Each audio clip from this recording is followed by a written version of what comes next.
Hello, lovely listeners. My name is Spec or Spectral Haunts, and welcome back to yet another AI at 12 FPS. I'm joined today by the lovely, amazing, and incredible storyteller who has made me cry multiple times since our last interaction Duh. through their power of words and characterizations. The Hey, so have you. incredible. So have you.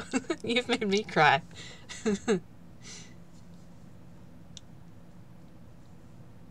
Hello. It's your turn to introduce yourself. Oh my I god, I did not even catch that. Okay. You're so Um, busy fighting, trying giving to the return reverse leg. fire. Okay, okay. The switch is over here, but with I, love. I am, I am Oatmeal. I will be playing the professor. And I shall be paying one private investigator, Grim Tome. Mm-hmm. As you all know, any FPS between these two will only ever be happy and fluffy.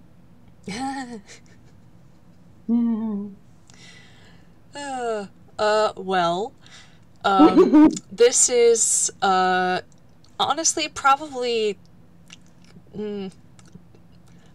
like, decently soon after the one with Moria, worries new and old.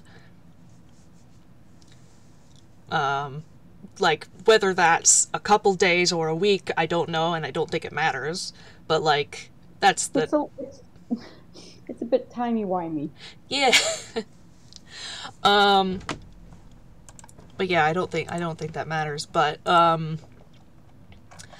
we let's see. I think since the professor is kind of at least for the most part, he's kind of sticking to the ellipsis more until he can get a sort of temporary solution for the him being scryed on thing. Yeah. I think he sends Tome a message through the chat. Not in the.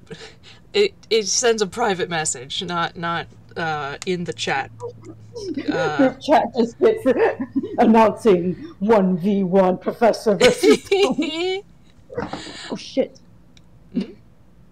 I'm using a temporary desk. They don't have a chair, and I forgot that the temporary desk has wheels, and I just put my feet on it to move, Oh. and I just almost went. Oh no. Continue. Uh, I think the professor sends a message, and it's. I think he keeps it vague. Something to the effect of like, hey, would you come over, please? There are some matters I'd like to discuss with you.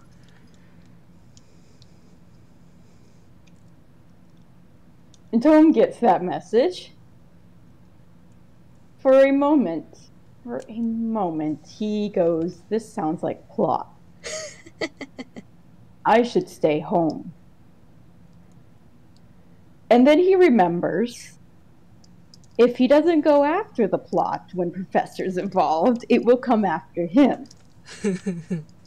And he would at least like to be able to have the plot on a full cup of coffee. So he makes himself some coffee and heads on over. Nice. All right then. You are at the ellipsis. You're getting a knock knock. The door opens and the professor,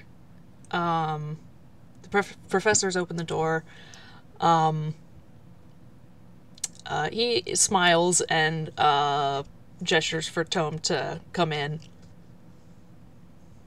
Tome walks in and he glances at his friend with a small raised eyebrow. "Okay, what is it? Let's be honest, you did not invite me over for idle chit-chat. Perhaps I should more often, but, not in this instance, no. Yes. He closes the door, and he's, going to start walking down the hall, towards, of the ellipsis interior. You know, out of the console room. Tome is just gonna follow him. He is kinda high-key stressing, but Aw. he'll be okay. Um, the professor is, like, quiet for a little bit while they're walking. And he says, I'm not really sure where to go for this. I don't think the kitchen's right. I don't think the library would be a good idea.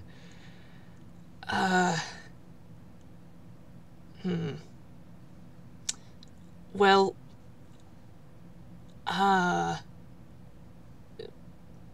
I'm going to talk about some things that will almost certainly upset you. I feel I should say. Tome kind of just pauses and looks at the professor. And he kind of stops walking. Mm-hmm. Professor, you could not have said anything less comforting in this moment. He just sort of, like, rubs his palm against his face, like, after what happened that one time, I felt it prudent to warn you. It's only fair. Okay, so... Alright, well, at least I can somewhat prepare, although it is still not really prepared, but somewhat prepare for what's about to happen. Mm.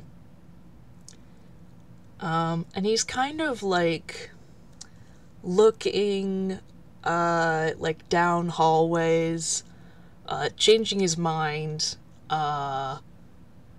It seems like he genuinely, like, can't figure out where he wants to have this conversation. At this point, we can just have it in the halls, you know.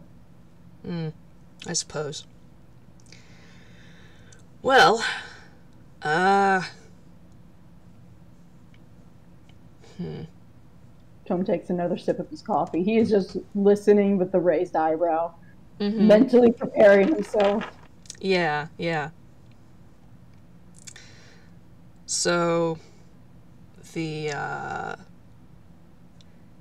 important question, and I do want you to actually consider it before you answer. A raised eyebrow even more. Do you want to be a father? Excuse me, what the fuck?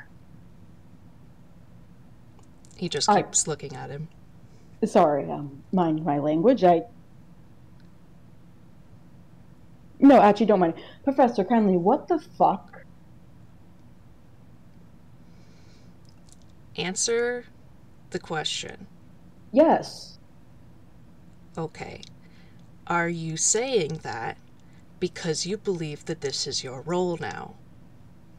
No.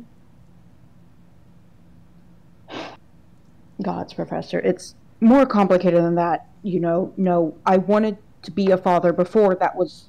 Unless you're trying to imply that this is another one of those things that you think I've been subtly, unconsciously driven to do. No. To which I will fight you on that one. No, I don't think so. Okay, then. But... How did this start? Well... I met a child solving murders, and I was mature enough not to want that to keep going on. Mm. And then I got attached, Mm-hmm. and it kind of just snowballed. Mm. I don't exactly know. There wasn't exactly a moment where I just sat down and went, you know what? Let's just flip this switch, Mm-hmm. activate maternal instincts. Okay. But it was not something you were pressured into? No, no, it. He pauses. Guilted into? No, no, no. While the others adopted me, I did consider them my children before that. Okay. I did do admit I had to think on that, had to get the timeline straight for a second. Mm. Mm-hmm. Well, since that is the case, I must say that you could be doing better.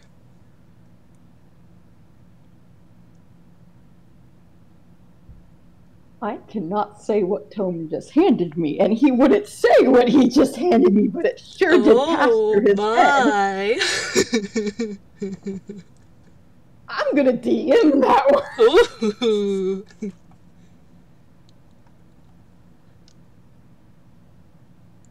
Ooh, let's see. I'm excited. Ooh. So he wouldn't say that, but it does.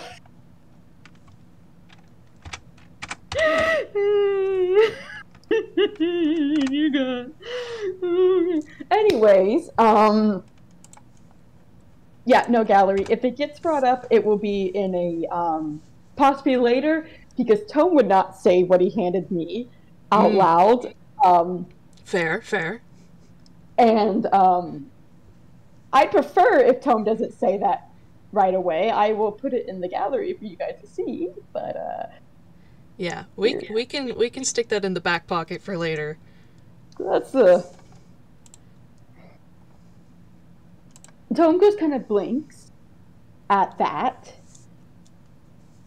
and he is not subtly offended. Mm-hmm. Excuse me. Well, particularly your recent actions have been fairly irresponsible. Uh, I'm sorry. Well, investigating a dangerous lead on your own without telling anybody. I'm There, a detective. It's kind of my job. detectives don't have to work alone. It, I don't know why that's like a thing here. It doesn't make any sense. do you know how hard it is to coordinate getting detectives or What about private just investigator in my what about case? just one additional person? Do you know how hard it is to do that? You suddenly have to double all the resources you're planning for, not to mention, then you suddenly have the stress of someone else you have to take care of. Stories are 10 times harder to keep together. Okay, whenever you're pulling off, especially a false act, it becomes twice as hard when there's a second person involved. I'm well aware. Then why are we having this conversation? Because it's worth it. It's worth the work. It's worth the effort to have backup, to have a team, to have somebody know where you've gone. Fine, I will start informing you all before I go on a case. Good start. good end as well. No. Yes. You need to stop doing these alone. Oh, I'm sorry. Why is this conversation happening? Have you already had it with Moria? Azumi? Camille? None of them have children. You're Tome. right. Some of them are children. I think that's a little bit more important in this situation.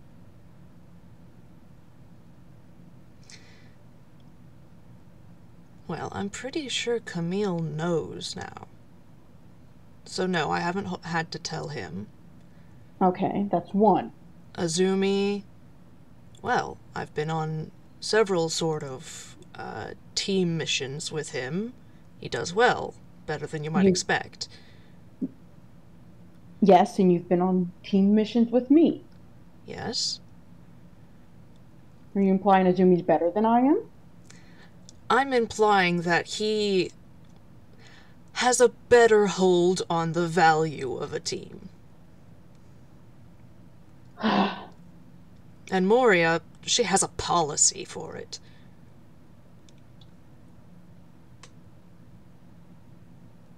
I don't think she's taken any aberrations on her own since the first few. Well, yes, okay, aberrations make sense, but I don't deal with things that big. The solution, Tome.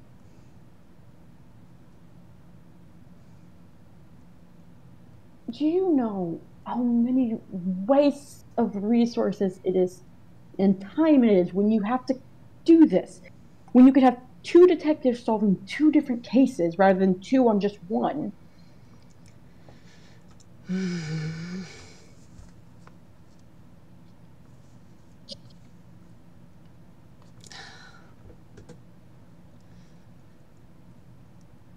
Tome, I just wish you would take better care of yourself and I am trying.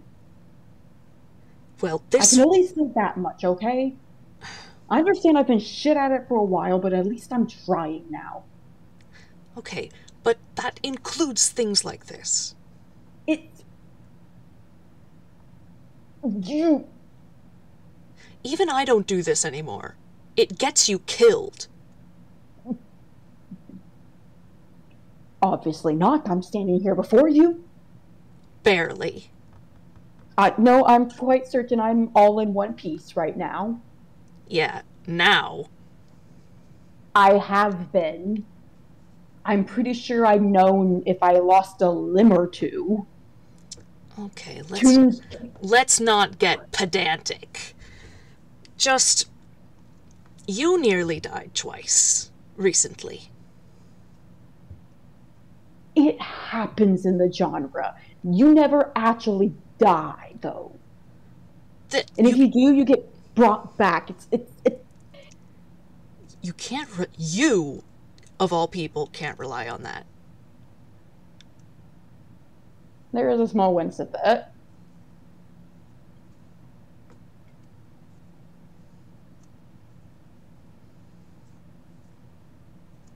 Background characters don't get revived. No, we just don't exist or die either.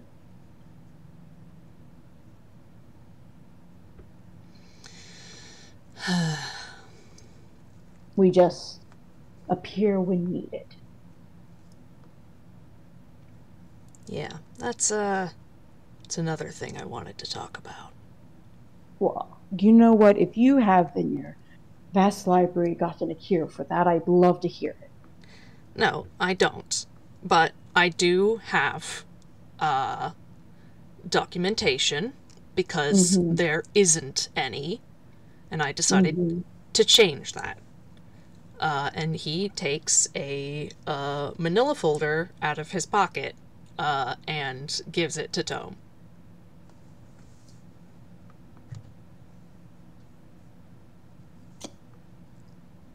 Oatmeal? Yeah. can you just roll a history for me? Oh, yeah. Dee-da. Ba-ba-ba. Modifier. Dice. Oh, come on. Well, that's a 10. Boo.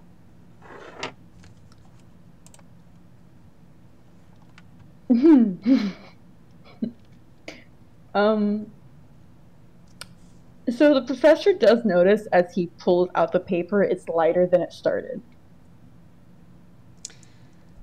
Oh my god.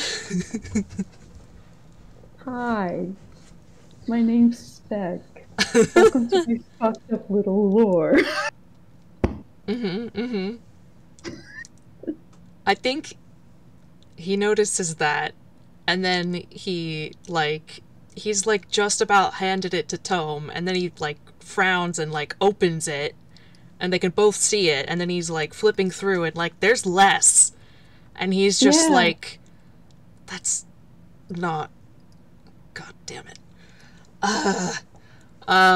And then he has a very specific destination in mind as he starts storming down the hall. Professor, and Tome is following.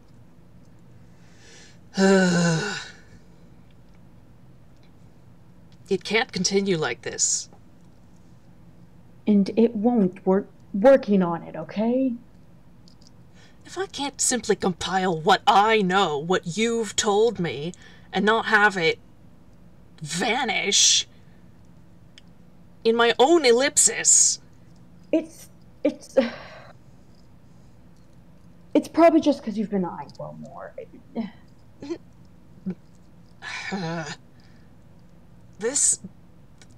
The interior doesn't... Yes, but you've gone outside, and I know you don't believe in the plot, but, Professor, it does follow people. Well, I don't like it. Well, no, I don't think any of us like it at this point. He has gone to a large bank of... a room with, like, a bunch of really, like... big computers. Like, this is like the server, the like mainframe room for something. And he goes to one of the monitors and starts to type and pull something up.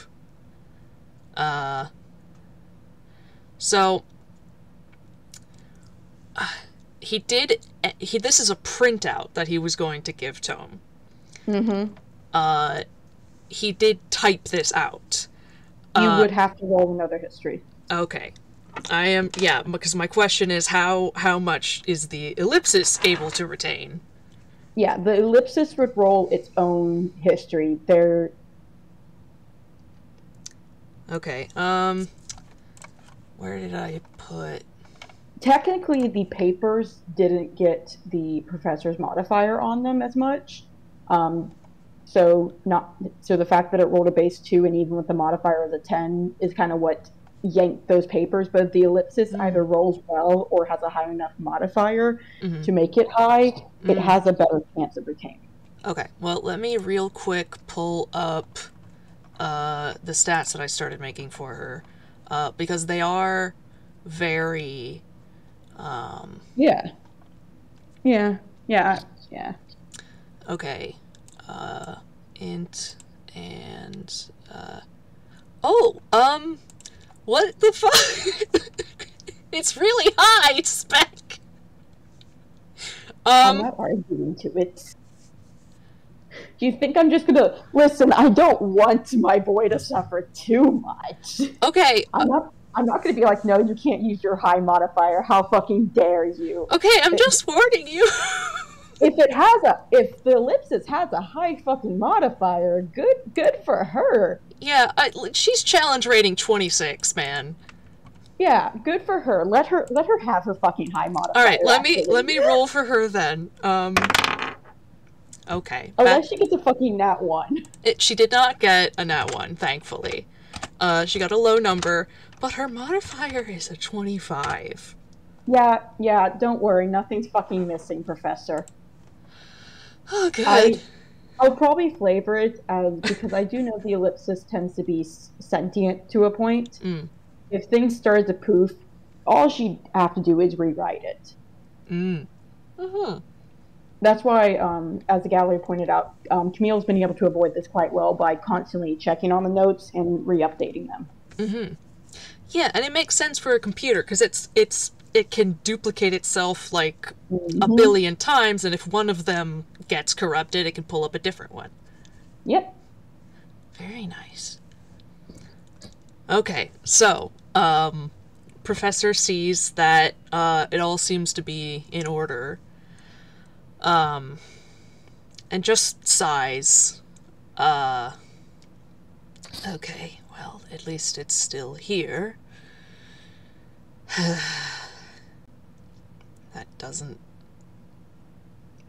help Inkwell.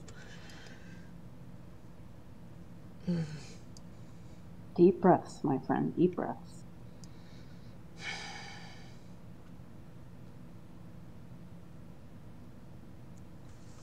Well,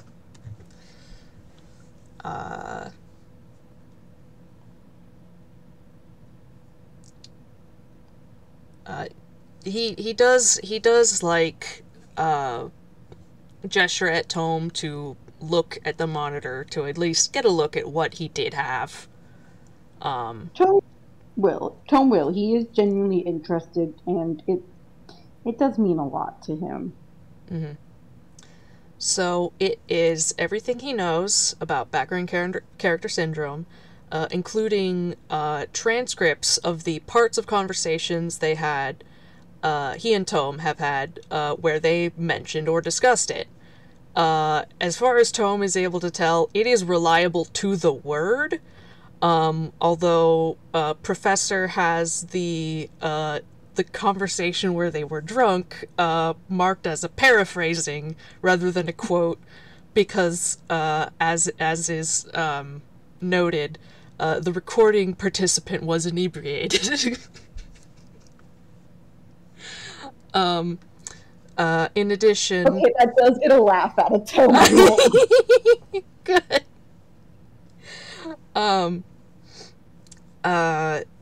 Professor, there is a, I guess, kind of short note of the professor having gone to at least the bigger Toontown and Villestown libraries and doing a first pass, getting absolutely nothing, but the intention to try again. Yeah. No, to get something from the libraries, you'd have to roll like a fucking... It'd be high. It's a high number. Yeah, I can't remember what I said probably close to a nat. Yeah, it is fucking... You either have to have like a nat 20 or you have to have a... Like, +8 would be like towards the minimum of the modifier you'd have to have. It is possible, though. I think, can't fucking remember who. Yeah, stop doing your fucking skunk little face. Yeah, okay, I remember who got it. Okay. You know, Tome kind of just looks over this, and he does eventually sigh. Okay, thank you. You're welcome.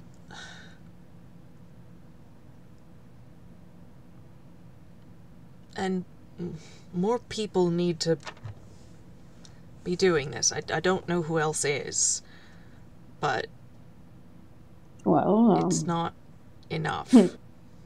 By nature, I'd assume no one. All right, well, Sorry, yeah, I guess that it was a bit of a dark joke. Okay, but really, do you know? No. I to be honest.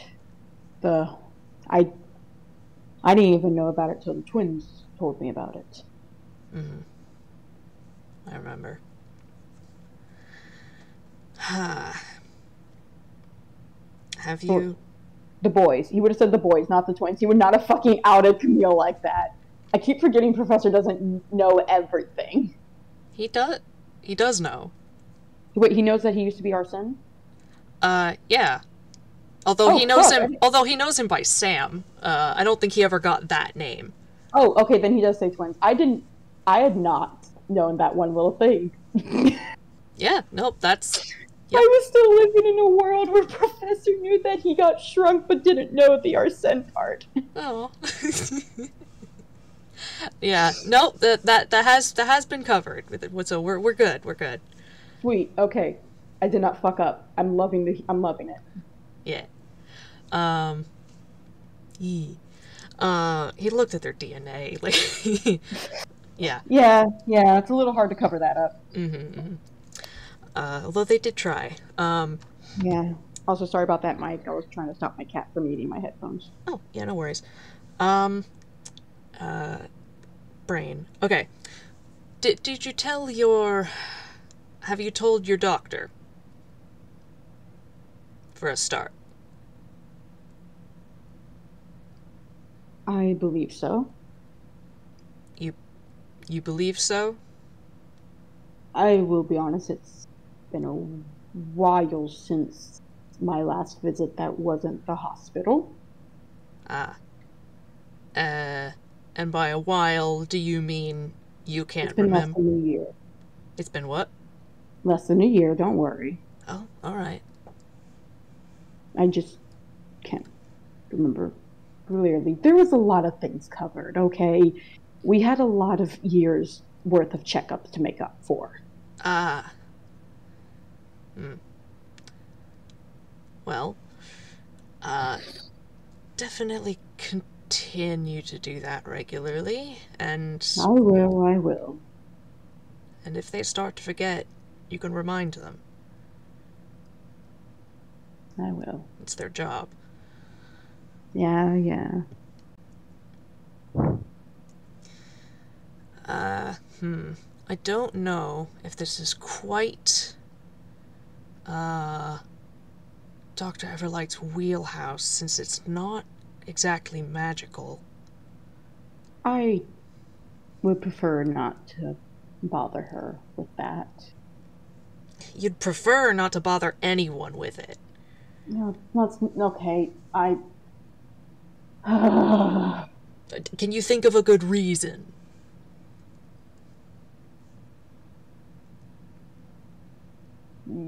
She could be focusing more on the boys.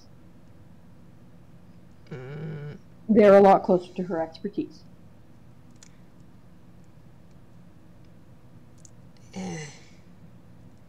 Is... What? The inspiration deficiency? Does she even... Yes. Because she's not on... She does know stuff about that. It has been brought up before, I believe, between us. Wait, okay. Does she know about Camille? About his situation? Yeah. I do not believe so. Okay, I thought that was my understanding. I may be wrong, though. I will be honest. I was given a list a while ago. I'd have to check it. I didn't get a list. You were already on it. By the time I got on board, there were a lot of people.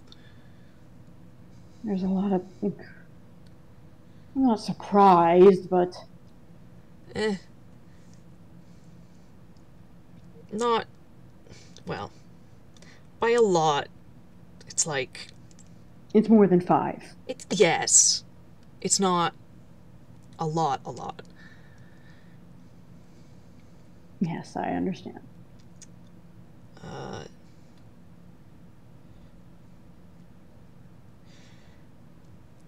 I think that was right. That's when they asked me to... Well, I offered to help and they accepted. Okay, so Oh, she that must doesn't... have been What? shortly before you started to interrogate me on the train. Uh... Was, there was a little bit of time between that and the train, yes. Simpler days. Huh. Okay, so, Crystal doesn't know. Okay, so she's just working on the inspiration, but that's handled. That's being managed well. Yes, but it can still act up. Okay. That is a condition that, while rare, is understood. I. You know I don't have a good counter to you, okay? Okay, so, for serious consideration, Dr. Everlight. Mm, Fine. Okay. Um, let's see. Who else? Oh, Please what don't about, tell me. Pritch Twine. Pritch, I assume, already knows, but I Haven't discussed it? no. Okay. Might be I worth getting into it a little bit.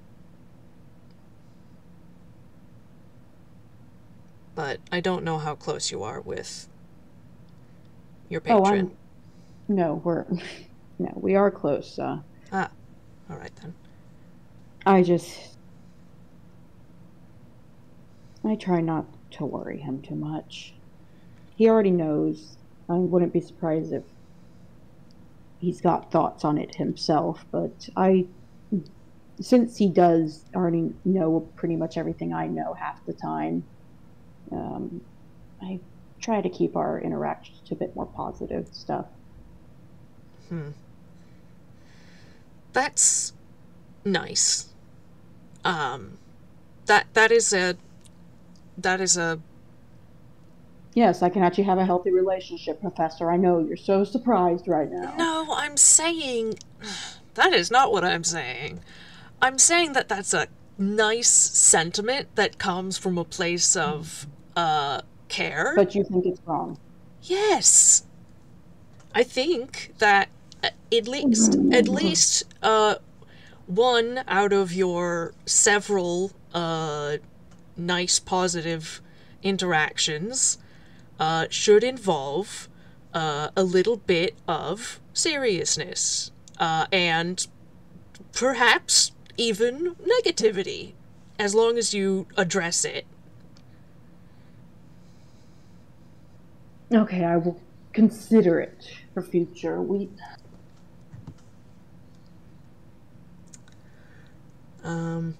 Moria knows now, so that's good.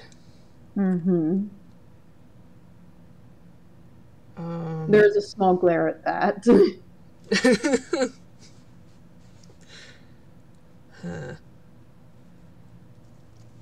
Uh,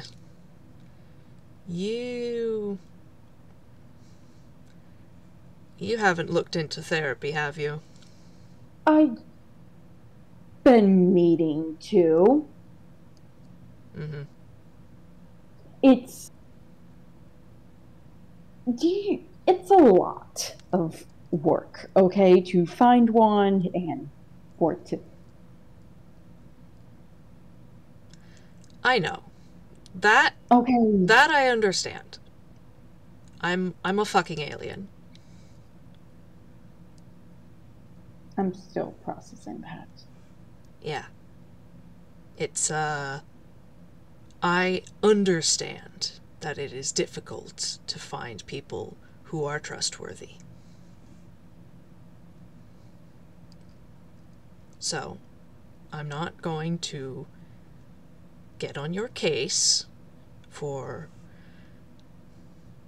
not having figured it out yet, not having picked somebody yet, as long as you are trying. I'm trying. Okay.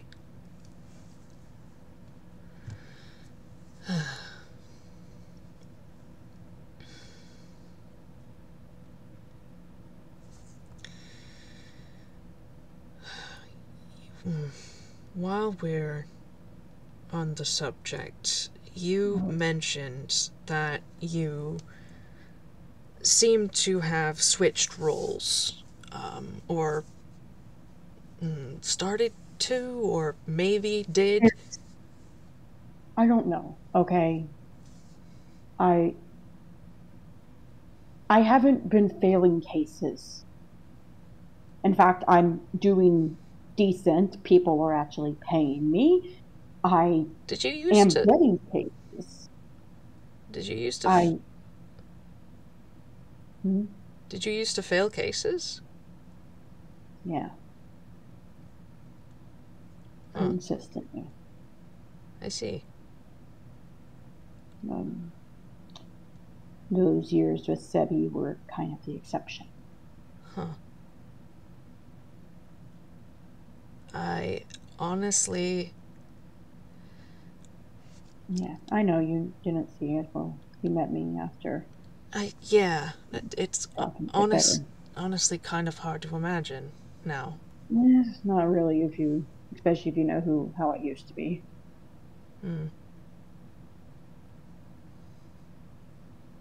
But Well, yes, I don't know what role I've taken on. I believe it is the father role is definitely one of the ones, but I you are still a detective, so that's not gone. yes, I You am. haven't become a stay-at-home father. Dear God, I hope I never do. I go stir crazy at that point. I think you would.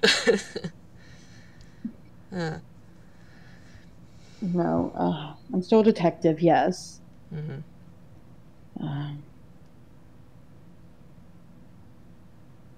You're honestly lots of things, I think. I know. I don't like it.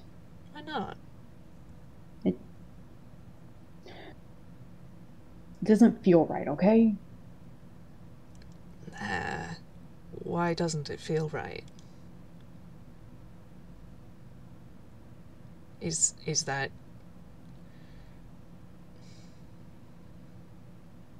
I don't know. He kind of makes just a motion with his hands.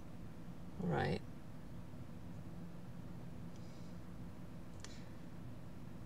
It's...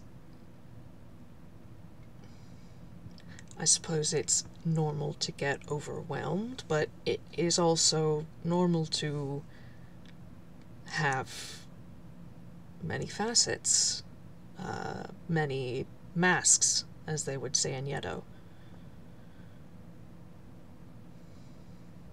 Many hats, they would say in Darth.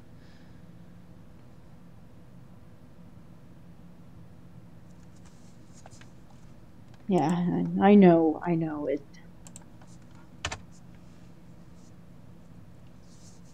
Yeah.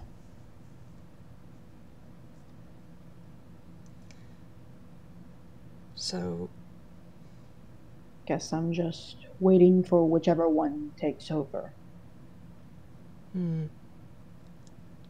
have you considered not being as passive about it and taking matters into your own hands? Yes, actually. Hmm. Hey, don't sound so surprised. Oh, you mean... right, that. Yes. He does a little motion with his hands as he changes his look. Are you still... Yes, I'm still Tome, okay? Not what I was going to ask. You You're... knocked that well into me, don't worry. Alright. You're not using it as an escape. I wish I could, but I know you wouldn't let me. No, I'm afraid not. I won't let you kill my friend. I wouldn't. That's. I understand how it comes across that way, and that is why I'm not doing it, because I am aware that it can develop into an unhealthy habit, okay? I am self-aware enough for that. All right.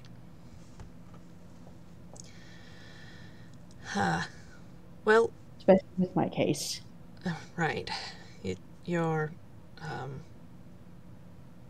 identity is complicated enough as it is, Yeah. even by the fact that the fact of whether it is or isn't complicated.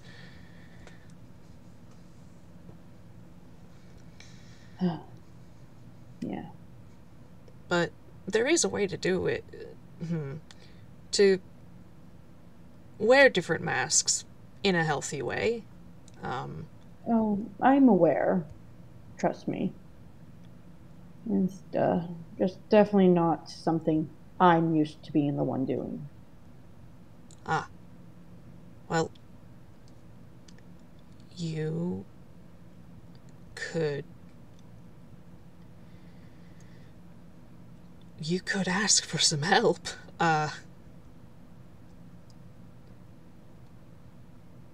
The Arata knows a good deal about I suppose I don't know if I haven't really spoken about it with Azumi, but I mean he also grew up there. But I mean they know about Yiddish philosophy, which deals a lot with identity. I, oh, I will consider it. Azumi more than Arata. I'm not really close to Arata, Mm. but I will definitely be keeping that on the backup. Azumi and I still don't always mix well. Have you spoken with him recently? Like really had a conversation, not just exchanged a few words. I try not to. Tome, I he's better. He's gotten better. I am aware he has, okay?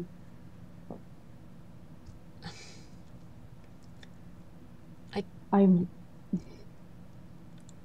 I think if you give him a chance, he'll give you a chance. I I'm sure he would, okay? But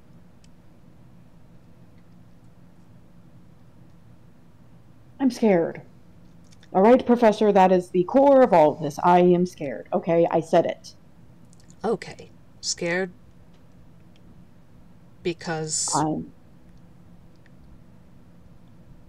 he's killed people? Scared? God, no. Okay, so why are you scared? Because he's Because he's brothers with Camille?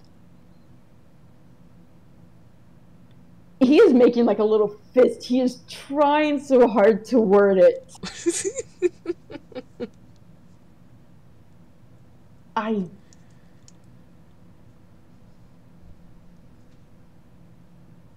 He kind of just puts his head in his hands. I'm scared of getting attached. Oh, Okay? I don't like that it's happened with you or Moria or Camille or Leo or Minami or Jubilee or any of that. Okay? I still don't like it.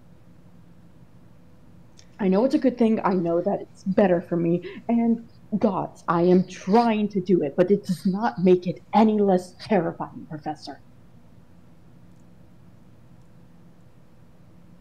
I can't believe I'm having this conversation with you. Gods, oh gods. Do you remember what you said to me? Yes, okay, I'm a hypocrite.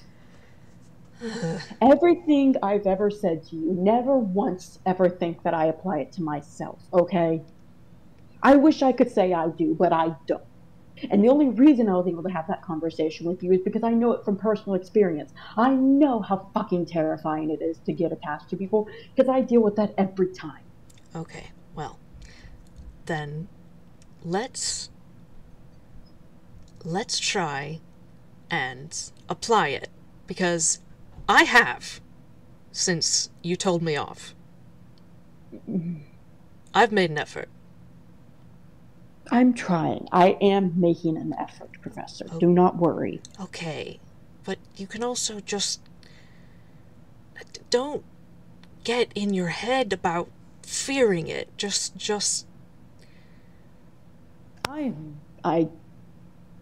Professor, it's a lot harder to not get in my own head. Trust me.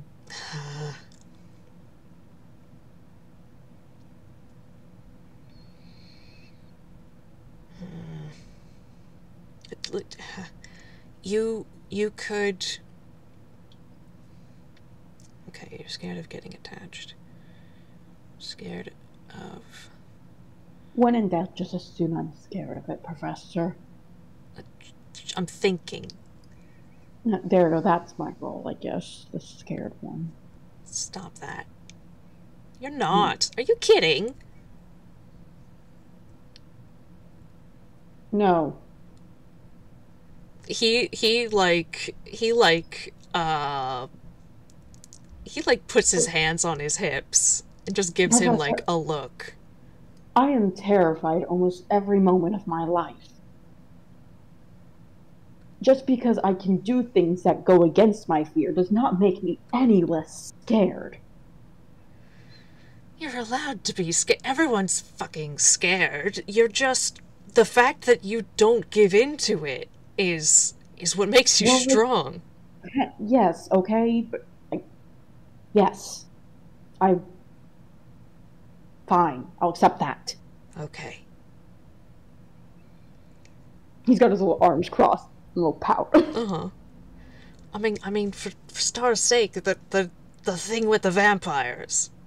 Oh, that was... No, that was scary, yes, it could have been a lot worse.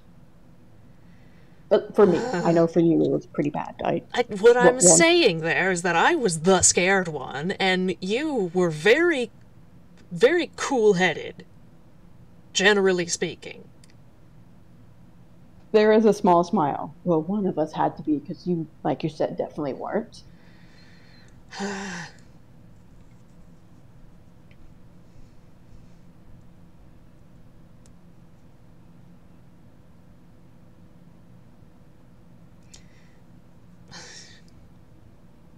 I mean, you blasted him right in the face.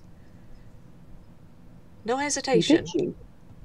Well, yes, yes, but not everybody does that, Tome. Not everybody does that. Not fuck with my friends.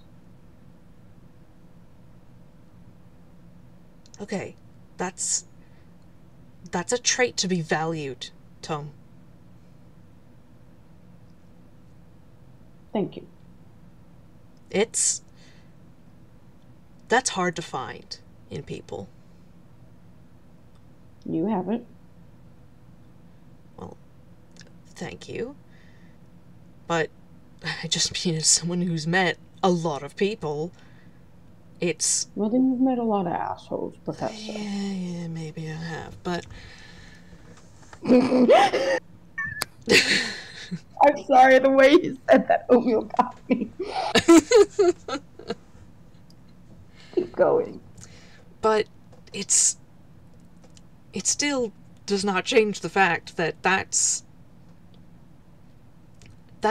Yes, I get what you're saying, Professor. It's extremely valuable and rare. Just accept the compliment. I'm accepting it. All right. God, we're bad at this.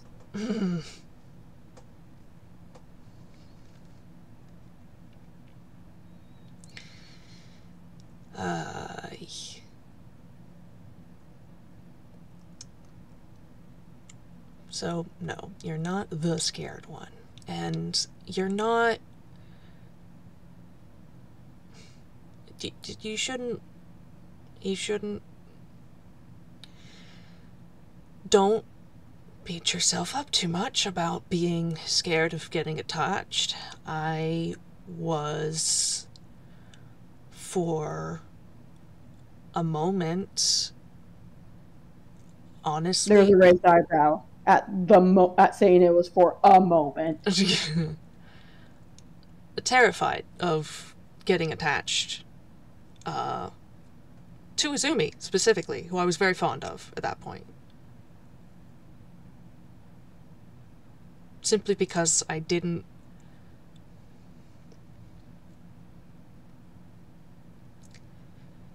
I'm glad you did, though. Yes, so am I. It...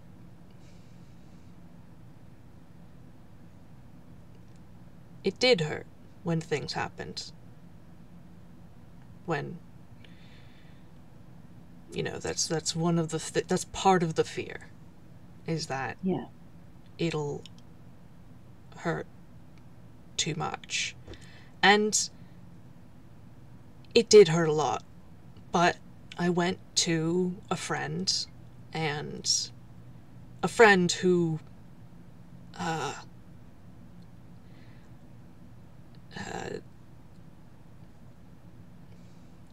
he is actually not sure if he wants to say the thing that he thought of. Well, they understand, and we talked, and it was bearable. And I was able to go back and provide support as I'd wanted to. Tome's gaze has kind of softened some. I think you really did good at that, by the way. Oh, thank you. I was there, I'll be honest, more for the boys and Izumi's case than Izumi himself, but I could tell that you being there and the things you said, it helped them all. Good. And, well, your reasons for being there made sense. You made sense for where you both were at the time. Yes, Izumi's and I's relationship has always been more complicated, and I'll admit. It does not help that we started it off full of hatred for each other, but... Yeah, it's not the best start, but you can... It's possible to get past that. But... I mean, here we are talking. I remember you being pretty cordial when we met. Yes. What was that you just said a bit ago about wearing masks?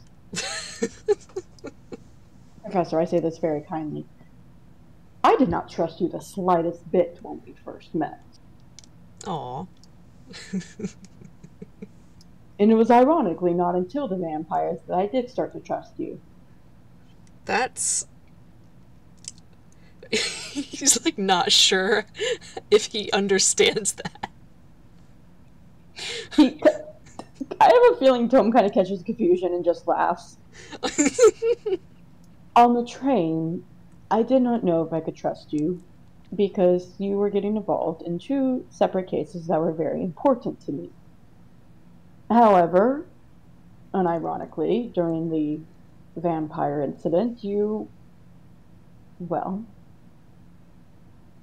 acted very human and understandable.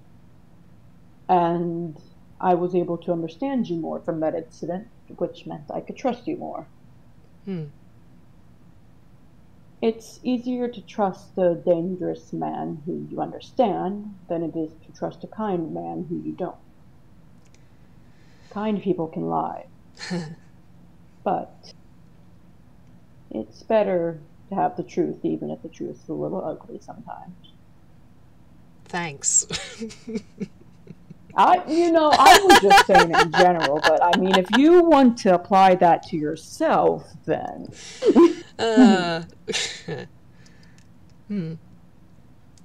But, well, to the point I was trying to make about being afraid of getting attached and getting attached anyway is you can make it bearable with other people, friends. You don't have to be the end of the line. You can have other people supporting you. And I have a feeling you're one of those people. I'm trying. Well, you're doing pretty well, I'll admit.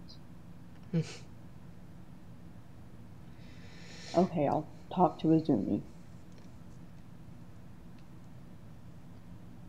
He tries not to look too pleased.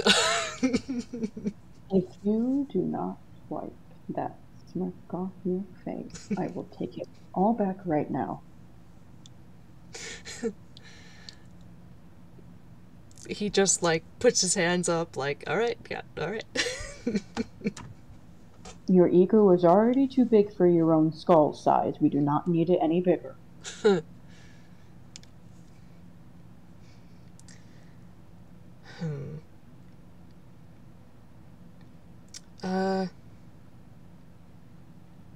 Let's see. We should probably go somewhere else. I have an idea, actually. Because while you're here, and he's going to, like, move out of the, computer room, and, make his way in a direction. Well, I did mean to, actually get, a small sample of the solution from you.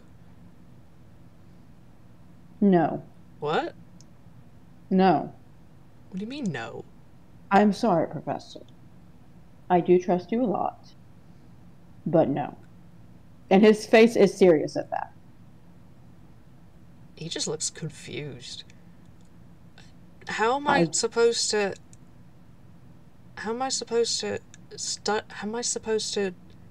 help Camille if I don't have a Listen, okay. You can have it while I'm here, but I don't like it being out of my reach. I was only going to take enough to run a few tests. The tests consume the sample. It is not reusable afterwards. It doesn't... Not with the tests I'm doing. Well, I would like then for the tests to be done while I'm there. I trust you, Professor. I don't trust the plot, okay? Okay, but what do you think the plot's going to do? I don't know. A million things could happen. The water could react in some unusual way, and then you get hurt, or somebody could break in, or I don't know. A lot of bad things happen when this water gets involved, okay? Oh, you're worried for me? I'm not too surprised. Tome, look, in this, I am an expert. I am a chemist. Not in your specific sample, no, that I will admit.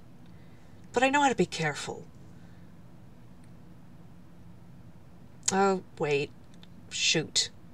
I don't have those special gloves you mentioned.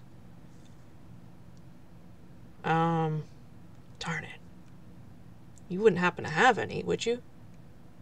Let me check. All right.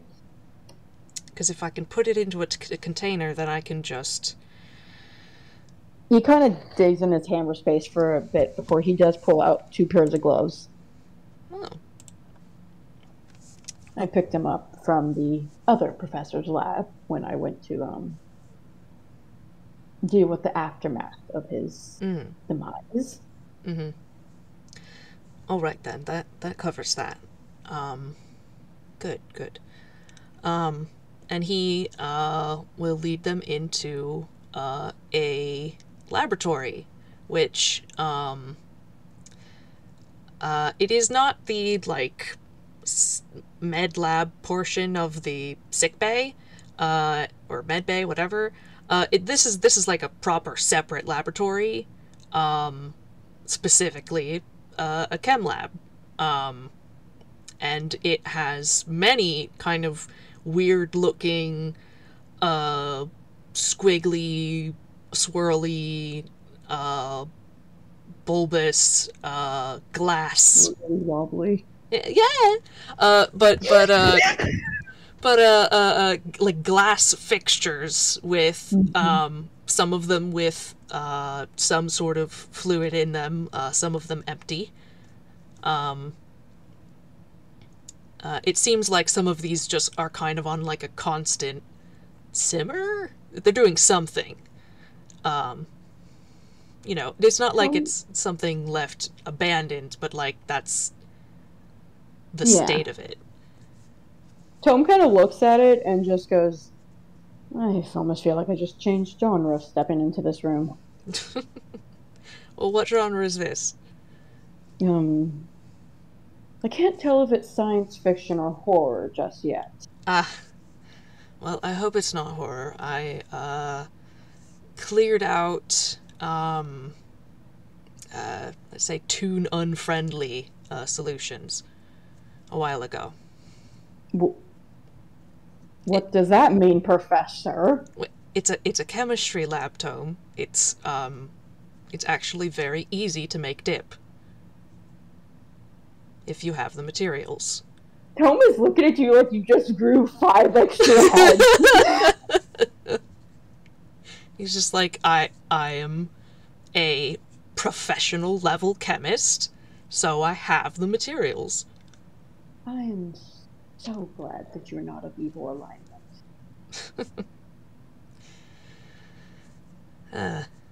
Yeah, no, all of that's very thoroughly put away, honestly, while I'm on Inkwell. Alright, then, well, in that case... I mean, there's still some acids here, but nothing, you know, nothing like that. Nothing worse than what I've dealt with, I assume. Probably not. Detective. Exactly. And he kind of reaches into his hammer space then and pulls out a jar within a jar within a jar. He grins as he finds a work table. I kept my word. Good, thank you. Let's see now. What am I going to put you in? It doesn't, does it melt through plastic? Do you know? Or is it strictly living things?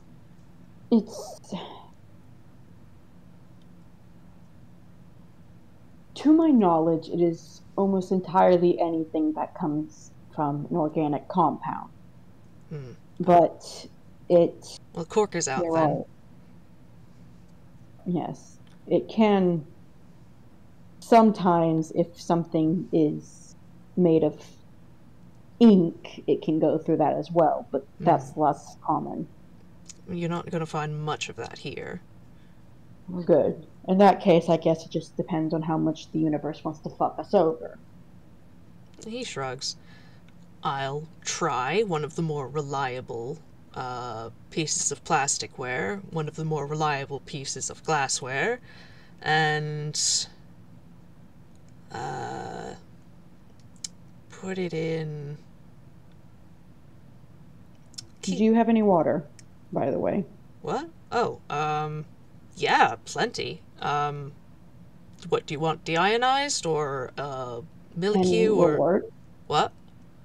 Any will work. Oh, he will go to a tap, that is like further down the table, by as part of a sink. It's, you've got your hot, cold, and then you've got this extra tap. And he pours it out into a. He fills a small beaker about halfway. What do you? How much? Just about as however much you're going to need for these experiments. I was thinking around. In that case, smaller container. He's gonna go digging through and find a volumetric flask, that's it's a bulb with a big thin neck like a bottle. And the bulb on this is maybe a bit bigger than a quarter in diameter. Mm-hmm. This'll work. This is about 10 milligrams. Okay, I and then expect I won't need more than that. All right, in that case, fill that up, and then if you could pour that into a slightly bigger container, and then hand them over here, along with the gloves, please. Mm-hmm. He seems curious, but he will do as instructed. And you are, in front of you is placed the now empty volumetric flask, a glass sort of pan like you would use for baking. Like it's a casserole dish essentially, with a very thin layer of water at the bottom. Tome looks at it, and then he takes the gloves. He takes off his normal ones, puts those on. If he's going to start doing this, Professor is actually going to, like, move and collect the materials he needs to store this thing, while he is using it. Beautiful. Yeah, no, Tome is just he's got his serious face on. He was like, okay, well, I don't like giving the water up, and I want you to be able to have enough to be able to properly do this, so. And you watch as he kind of takes the water that you've put into the pan, Mm-hmm. and he kind of unironically puts that back into like the little flask where the pan's empty. Huh. And he takes open all of the water, the product M, I think is what we called it. Solution M. Yeah, solution M. And he then pours, after undoing all the caps, pours that into the pan instead. And then he takes the water in the small glass and very slowly, in small groups, pours it into the pan. And Professor, you watch as the water, the normal water, slowly turns into solution M. Mm. He watches that very closely.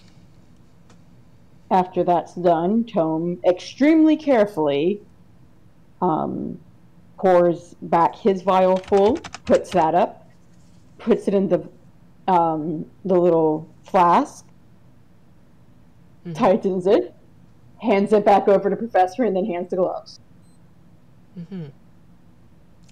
That, I had not expected that.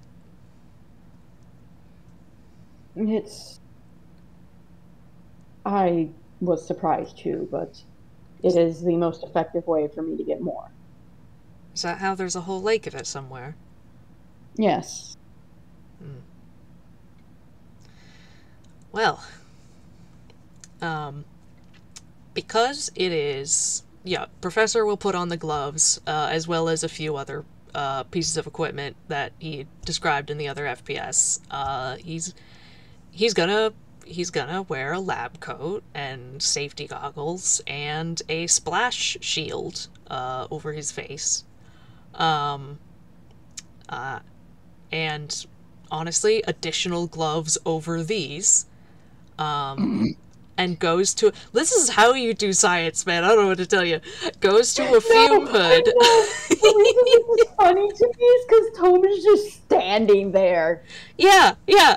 Like, he has gloves, but like, Professor will like look back and he's just like, if you are willing to put on a lab coat, I've got some over there, and just sort of gestures with his head to a cabinet. It's worth a try. And he walks over and he kind of looks at it and looks at his coat, and he just sighs and takes off his coat and then puts the lab coat on instead. Oh, you could put it over the coat if you want. I've got big enough ones. Yes, but then it's going to hang from my arms, and this is at least more comfortable. All right. You know I can wear something besides the coat. Now, at least. Well, that's good. Before, no. When we had a previous conversation, no. But at least now. All right, good. No, I didn't know. I wasn't sure.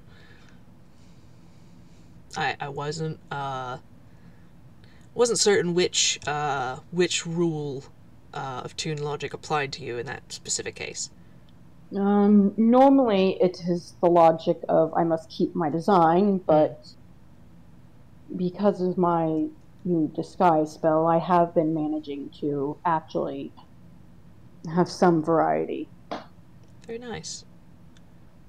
It is nice, I will not lie. But yeah, so he has that, and he is welcome to watch the professor as... I'm not going to describe this whole sequence, but he is going to essentially run some basic, like, well, some of them are basic, some of them are not, but chemistry tests to determine the properties of this thing, just to get some data on it. You know, what's the refraction of the light through it? What does it change the color of the light that goes through it? What is it, like, made of? Why? How does it? What's the viscosity? What's the weight? The density? All of that junk. Okay. It seems like normal water. There actually is a photo of what it looks like when the light goes through it, so I'm trying to find it. Ooh.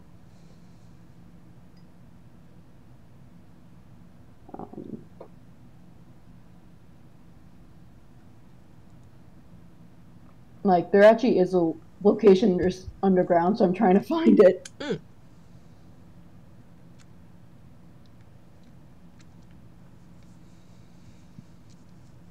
Okay. Other location.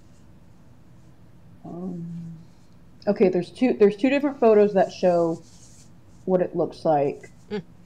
How the effect the water has on the area around it. There's one. I'm going to spoil them both for both spoilers and Scopo.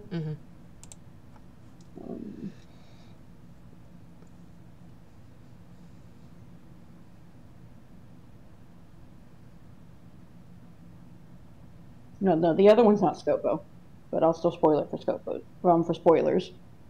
So those both are showing how the water affects the light. Ah.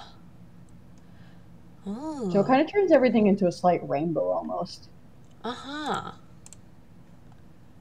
Yeah, okay. So it's well, yeah, it does have that iridescent touch, does it? So it can kind of come out in a variety of colors. I like that. Yeah. It's very pretty. It is very pretty. Cool. All right. As the audience pointed out, it does make things brighter. It can almost serve as a light source. Oh, okay. So it's slightly incandescent as well. Very nice. That's fun. Oatmeal, I hope you understand that, like, I am like Tome in the sense that I know shit nor anything about chemistry. I took a basic chemistry class and barely passed. So you're I saying all these terms, and Tome and I are just sitting here like, wow, these are some fucking big words. That's So if okay. you're wondering why I haven't been adding much to this other than going yes or no, it is That's because I straight up have no fucking idea what I'm doing that's here. okay. My major was in science. Like Sweet this shit. is one of my big like interests. It's okay. I'm so valid, and I mean, you're so valid, and I'm so proud of you. But holy shit, Yeah, fair. So yeah, I want to clarify. I keep doing all the talking. I'm sorry, I'm not adding much. That's okay. That's okay. That's why I'm like skipping. Like I'm speed running this sequence where I love hearing it. I love hearing your thoughts. I am having to Google half of these words. incandescent means it produces light. Thank you. Like an incandescent light bulb, which is I It's think fucking called maybe that. what? I listen. When I say that science is not my strong suit, I thought with all my heart that they just called that because they wanted to put a big fancy word in front of light bulb. Well, I mean, it is a little redundant because it also has the word light in it. But like it does clarify that it produces light. It is not. Anyway, it's Valerie, a little don't bit look dumb. at me. There's a reason I dropped engineering. Okay. I understood gravity make ball drop. When we got into the specifics of why, my brain went no. Um, but yeah, Anyways, sorry. he'll go through a bunch of tests, find out a bunch of stuff. Kind of just like get an idea of what the heck it is and what it does as a substance, without necessarily like applying it to any other samples just yet. So just a basic like what are you test, series of tests, and then he does like turn to Tome and say, I've got just enough left for a few.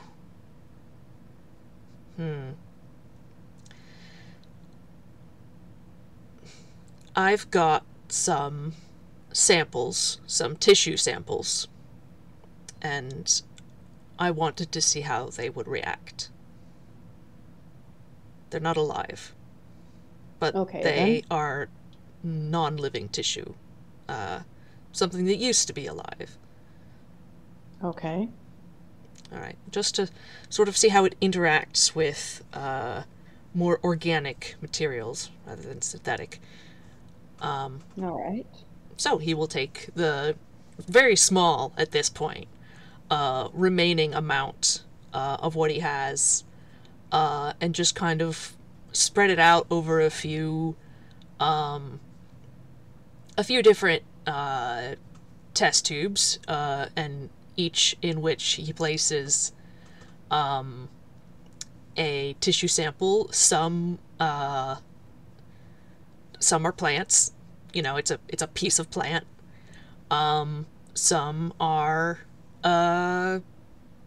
more animal in nature. Like, you know, a piece of, I don't know, fish. that you Now would I'm hungry. that you could get like you could literally get from a grocery store. Like, Yeah, no, this it isn't makes sense. special. Yeah, yeah, no, it makes. I used to work. This actually is ironically something I do understand because I did criminal justice, specifically forensics for a while. That is probably the only part of science I understand. I don't know why, but once a thing dies, my brain suddenly processes it 10 times faster. I call it the autism hyperfixation. But no, this does make sense because my teacher would buy stuff from the market so we could study how things worked in forensics. Yeah. What does stuff do to a thing that could be alive, could have been alive? I need a certain member of our audience to look in DMs because I just realized this is one of the few things we haven't decided, and I'm torn between two different things. And for clarity, he would have a few duplicates, as you are supposed to. He's not going to put 5 different plants in 5 different tubes. He's going to have one type of plant in 5 different tubes. Nods. So you gotta be consistent. You gotta have exactly. Gotta replicate results. It's the fancy scientific thing where you do it multiple times in a very specific way to make sure that it's consistent. Yeah, and we're gonna pretend that 5 is a good sample size. We're gonna pretend, okay? We don't need to talk about actual good sample sizes, okay? No, they don't have 10 years to study this. This isn't a multi-year project. This is D&D. Yeah. Also, I could see the other person typing. Answer will be delivered. My favorite thing about this water is because it's so much on the science end that sometimes it changes. Okay, we have an answer. Okay, so there is actually variety in it. On a couple, there is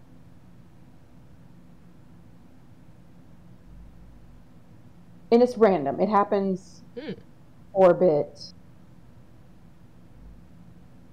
on all the different ones. You know, a bit of on the animal ones, both the fish and non-fish part, on the plants as well.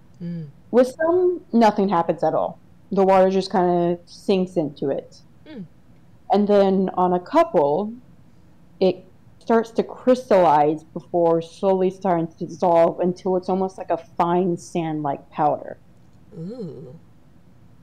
And then on only a few, specifically one of the,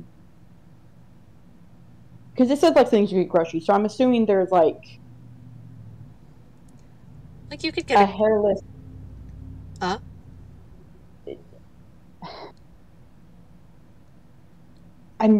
You know how you can get a chicken? Yeah. A skinned chicken from the store? Yes. Yes, okay, it's a skinned chicken. This is important. Because on the skinned chicken, little pricks start to appear on it. And on the plant specifically, you watch as roots start to grow from one of the corners. And it starts to turn a bit more green. Ooh. Yeah. That's weird.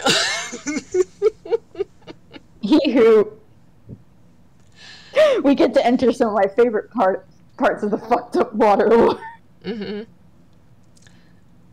So, Professor observes this and shares his, I need a drink. Get you a sip of water. Shares his observations with Tome, pointing out different details he's noticed. And he does seem a little puzzled, interested, and glad that it enthused that something happened. There are results to be had. But also, like, wow, what the fuck? Tome is both just as surprised and he doesn't seem surprised by the one where it dissolves and turns into sand. Mm-hmm. He's not surprised about the one where nothing happens. He does seem a bit surprised, though, about the one where little pricks started to appear under it, and the plant, one that started to gain color again. Mm-hmm.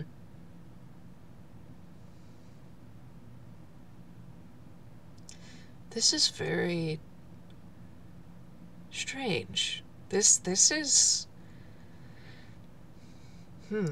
This is, well, these specific samples were, more fresh rather than preserved, but, this... It has... It seems either some restorative or necromantic properties, possibly, because that plant was dead. And it doesn't appear to me now. Yes, trust me, I'm seeing it as well. Right. But that is the opposite of what the water does. It destroys things. Oh, I see that. It gestures to all the ones where it did that.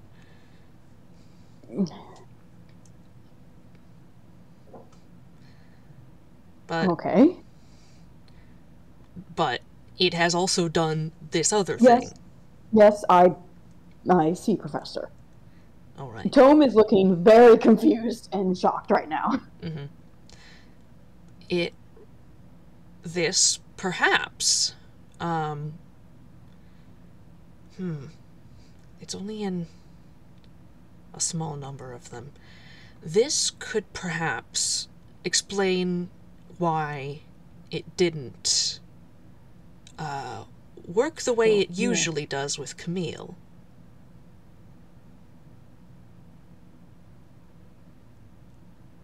So it is? It is possible to survive the water, then.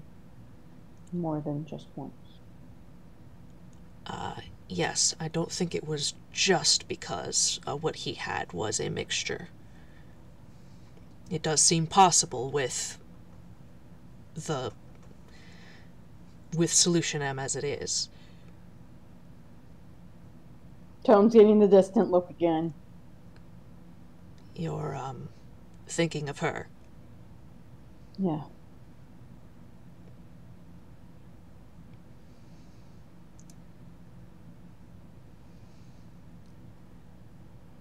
Well, that is, and he kind of shakes his head. Well, that's for future me to deal with. Right. Well, it's, Yes, let's focus on this. So, okay, so the water isn't just a horrible, deadly acid of death that can sometimes turn things into gold. Gold? Oh, you didn't... Did I not mention that to you? I don't think so. Yes, multiple of the specimens that it has interacted with have resulted in mutations where either the animal gained an exoskeleton of gold or crystal, or the plant began to bear gold or crystal as a fruit. Wow, that's extraordinary. Huh. Yes. Yes, it is. Annoyingly so. Right, well, right. You can imagine the... Appeal. Yes. Mm-hmm. Yes, I can. You see why I don't like bringing the water up. Besides, of course, the obvious death.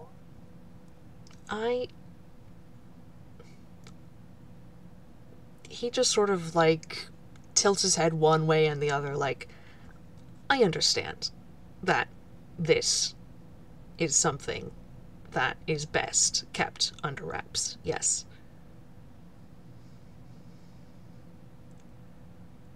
There's just a little nod. Tome's probably very fidgety at this point. I'm realizing he's just very anxious Yeah, this whole time. that's fair. He hasn't had a whole lot to do while Professor was doing this, besides No, watch. yeah, he's mostly been watching and kind of mentally prepping to yank the professor back by the scarf. Yeah. He has, you can tell, and he does sort of like check again the flask. He has expended all of what you gave him. There is a small sigh of relief from Tome at that. All right.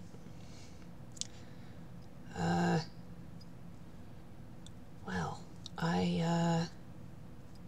that's interesting.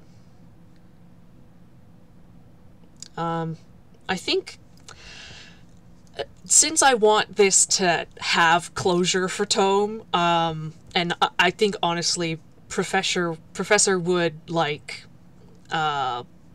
probably confirm with Tome, like, you probably don't want me to let you leave without like seeing me dispose of like this part, because he does now have a thing that's been affected by the water, if not the water itself. Tome does give a little bit of a nod. Yeah, in that case, he would take the time to give them a thorough look, write down observations, kind of just do a quick but thorough study, and then properly dispose of them, which is, for samples like these, generally incineration. He will ask first, like, is this isn't like explosive or anything, or It is not, though I probably will leave the room for it. okay. But yeah, he will dispose of the stuff, and put the stuff that came in contact with it, just glass, glassware, plasticware, set it to, like, rinse it and set it to clean. Tome is going to be waiting outside. Yeah. Professor will join him after taking off the protective equipment. Tome has probably at this point taken off the lab coat and put back on his coat, and he's just leaning against the wall, kind of tugging at his coat nervously as he waits. He does perk up, though, as the professor comes back out. Well, that's done. That wasn't so painful, eh? I guess it could have gone worse.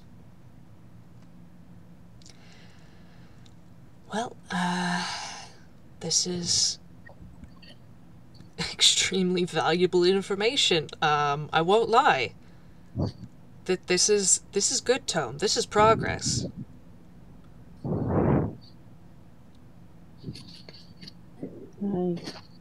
I guess it is. And he does relax slightly. It would be easier to formulate an antidote, or maybe even make the temporary one we, well, not have, but know of, if we can reacquire it, work maybe a bit longer, but this is very useful. Tome nods, and he very much is relaxing and brightening up a bit at this. It's like a little weight's been lifted off his shoulder.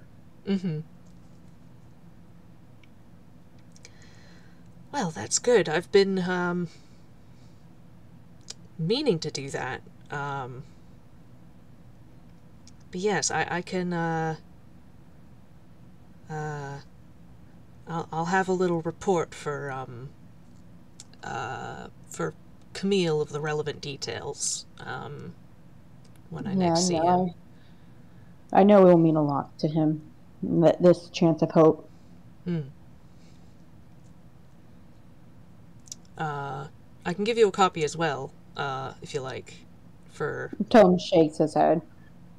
Trust me, I'll probably be writing my own notes when I get back to my place.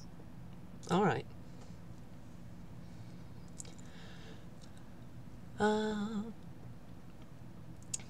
I'm trying to remember where we were before we started talking about the water. Professor was grilling the shit out of Tome. Yeah. Yeah. I am... Yeah, they were talking about that. Things that have come up are background character syndrome. Are you ready to be a father? And you are scared of attachments. Yep. Those are covered, or at least have been addressed. Talked about that. Talked about... Okay. So... Professor, as they sort of go down, like, the hall, and I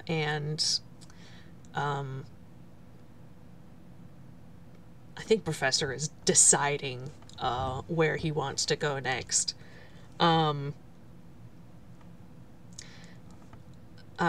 He does kind of give, like, a sort of, like, apologetic expression. I'm afraid there's a couple other things. Tome's relaxedness fades a bit. He lets out a sigh. All right, then. Well,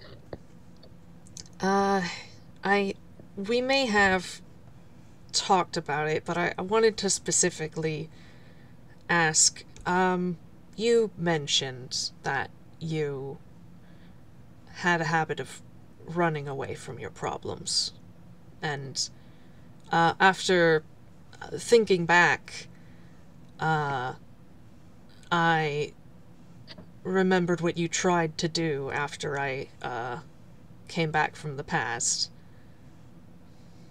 I didn't fully process it then. Tome kind of winces. Tried to make me leave. Not... He like waves a hand, like, so that you didn't have to run. I wouldn't say it was like that.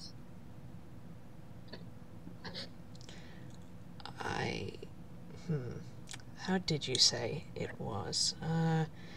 You wanted me to leave, so that it would have been on me, and you would have had sort of control over that situation, and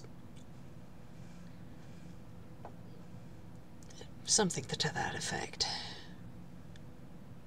Tome's kind of cringing slightly. It wasn't my intention, okay? I mean, I think at some point it must have been. It's not a bad gambit, honestly. Don't say that. It's... okay, well, it's bad as in you probably shouldn't do that because it's not, like, healthy or nice, but it's effective. I could probably, if I thought back, think of a few times when I've done it. Granted, usually not helping. Okay, alright, okay. Just, okay, let's get back to the the running away thing. I'm gonna say I don't see how this is relevant, but God knows you're gonna try and make it, so continue. Well, it's tied to the father thing. I'll say that much. I'm not running away from the boys, okay? I did that once, I don't plan on doing it again. Okay. Listen, I'm not proud of it, alright? I'm not proud of my habit. Okay, yes, but having acknowledged it, you should probably confront it. You don't want to. I really don't. I don't think this is needed. I have a lot bigger problems to deal with, I think. Your problems are going to be more difficult to bear if your coping mechanisms are lacking.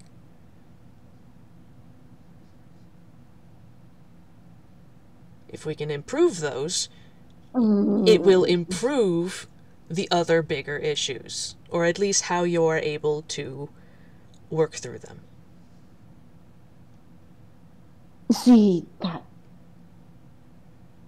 You hate that I'm right. No, Tome, what Tome hates is Tome's instinctive reaction right now is to run away from this conversation. And so he's having a little bit of internal debate on, okay, do I run away from this conversation but prove Professor right? Or do I stay, but I hate it? I want to see if Professor notices that. And then actually... I'm going to pull a reverse Uno card on you and say that in this moment, the ellipsis is going to cast Detect Thoughts on Tome. Because she does that. You don't have to do a whiz save because she just wants to see the surface first, but... Tome is kind of thinking... Okay, gods, if I run away from the conversation, I'm proving him right, but if I... Let me roll a deception real quick. But if I stay here, this will make things even more complicated. I don't like this either way. Perhaps I could not... Maybe we can get around the topic. Yes, we can shift topics. That is probably the best way to handle this. I love it. Man is desperately trying to avoid it. Yeah. The professor does not pick up on that. But he's still got his momentum, though, of the topic. Yeah. So, I think he said, yeah, you hate that I'm right. He did. Tome kind of frowns. Listen, I think this is a topic best put off, okay? I really don't want to have it. I disagree. I've already put it off. Well, we could put it off a bit more. No. The point of this conversation is to address the things that need addressing. Yes, but Professor, we're already doing a lot. Can I at least have one thing that lets me feel safe left? It shouldn't make you feel safe. Well, it does, okay? And you've already quite taken me outside of my comfort zone. I realize. No, this is an important one. To me.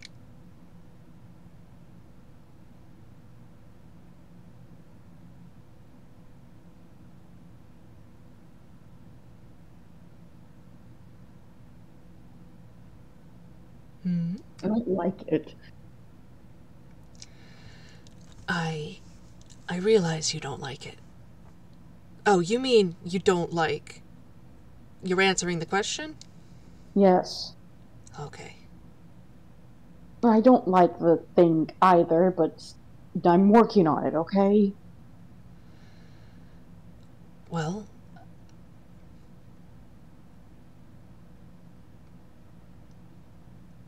Have...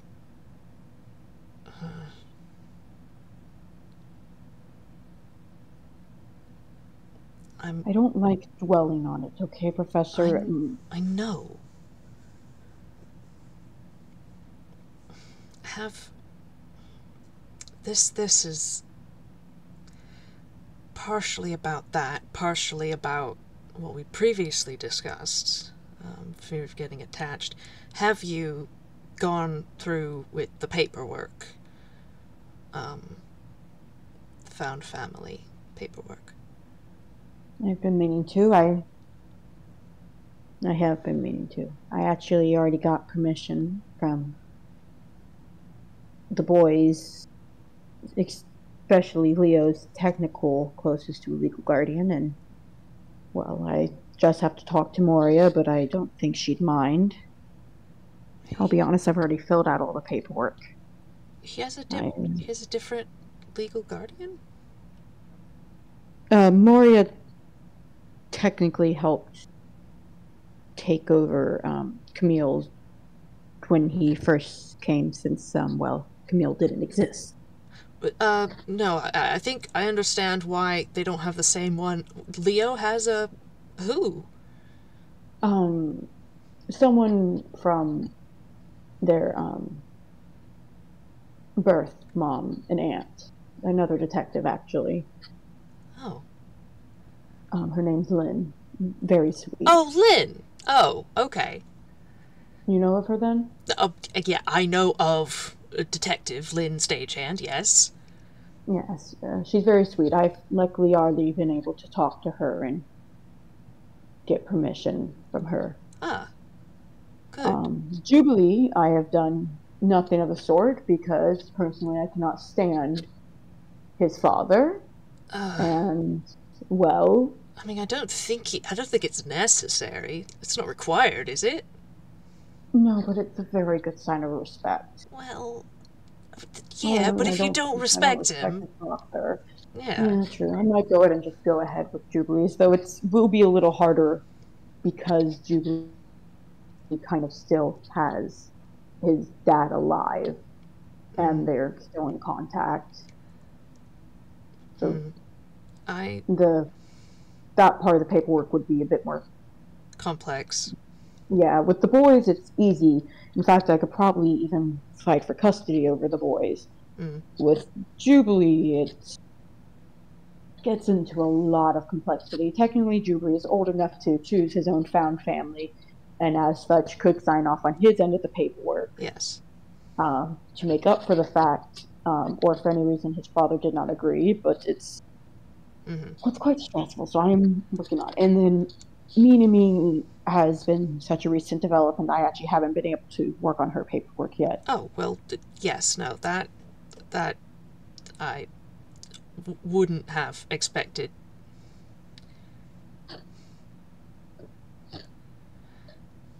Yes, no, that one makes more sense. Yeah.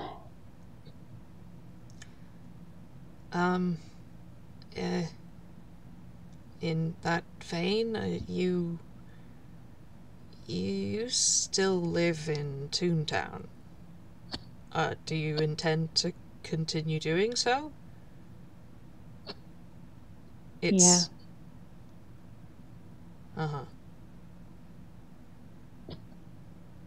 Listen, I've thought about leaving, Professor. I have, but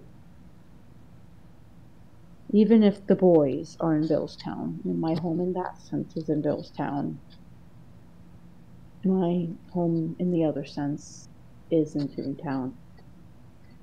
And although I hate the city sometimes, it still is my home. I understand. I think as long as you have good routes of communication, then Yeah. you'll be No, able to manage it fine. I make it a purpose to visit the boys as much as I can. Mm.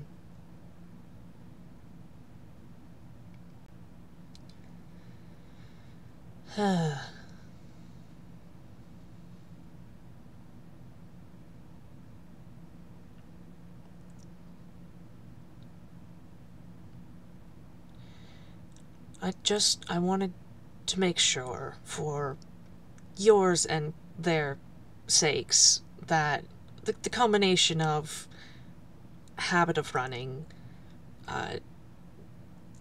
my not understanding how your parenthood started, uh, the thinking that you were in a father role and how much that had an impact on how things happened.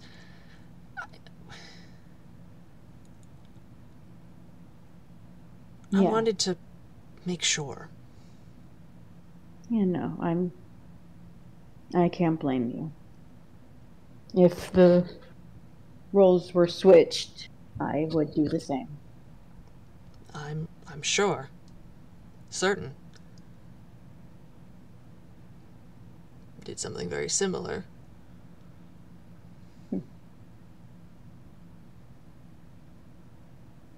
Similar. No, it was almost exactly the same, was it? Wasn't it? I wouldn't say exactly. I mean, I made an offhand comment about leaving, and you blew up in my face about it. That's kind of... Okay, so maybe it was a little similar. Hmm. Well... Uh...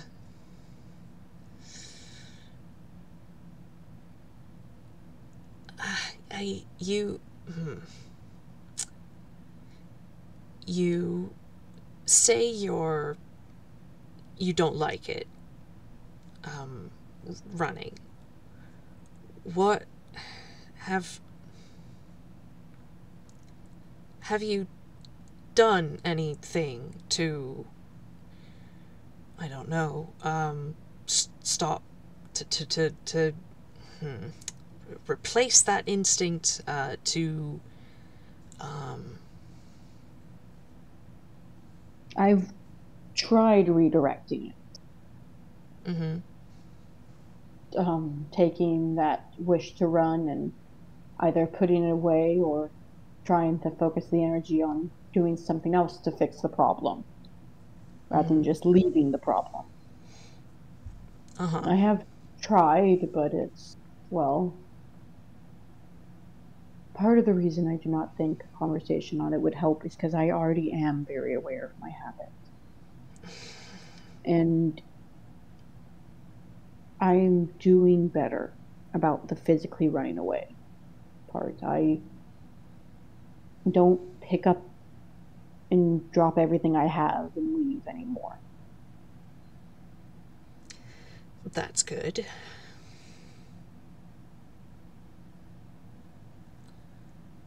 I I try my best to make sure I stay as involved and close in situations as I can. But you still have the urge to, when Yeah. stressed out, to maybe emotionally, mentally avoid, to withdraw. Perhaps. I mean, I still have the urge to physically run as well. There's a difference, though, Well, right, in but whether I that's act on it. you've got that one kind of addressed for now. I do my best to not emotionally run from it. Okay? That one's a bit harder, because that's an unconscious fight. Hmm. It's hard to realize you're running away from emotion, because by the time you realize, you've already done so. And in such, you don't realize you've run away from it because you don't think you ever had the emotion in the first place. Or you don't process it, at least. Hmm.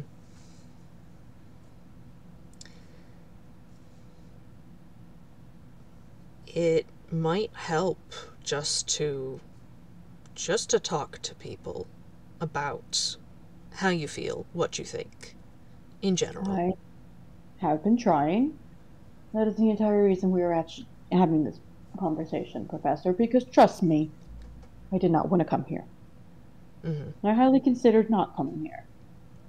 Yes. I considered, I knew that you would, and so I had considered,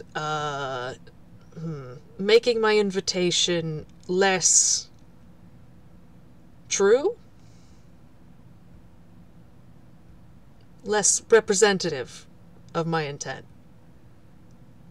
Well, thank you for the honesty. It made me to where this conversation went a lot more smoothly, in my opinion. I didn't want to, trap you. Thank you. I feel like that would have hurt our trust a bit. Yes.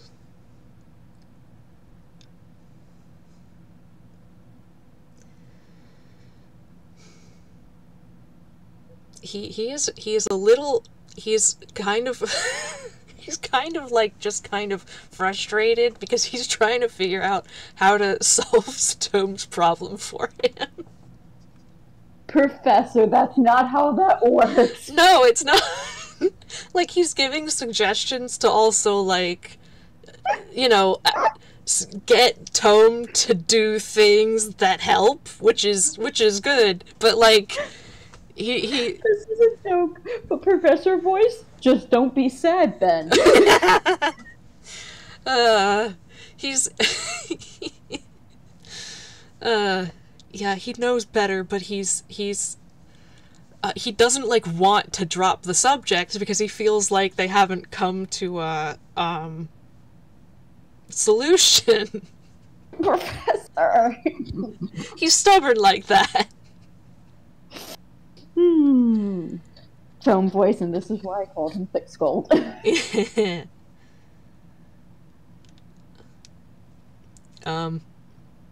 Honestly, I think the ellipsis might interfere, and just... Yeah.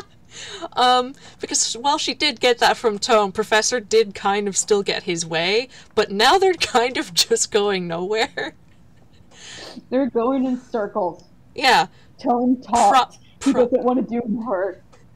They've probably literally been walking in a big circle.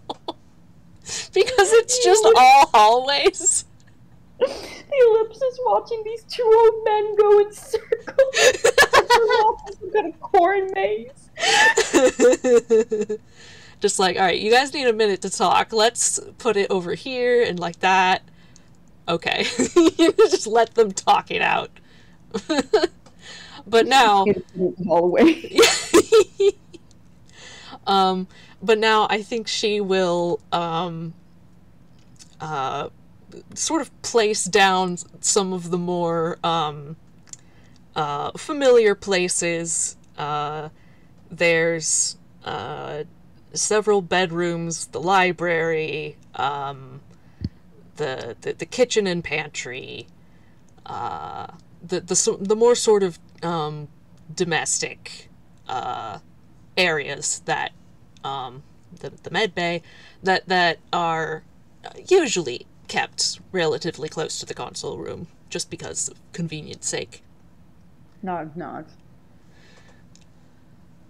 So I think Professor, like, realizes this, oh, there's stuff here that's options.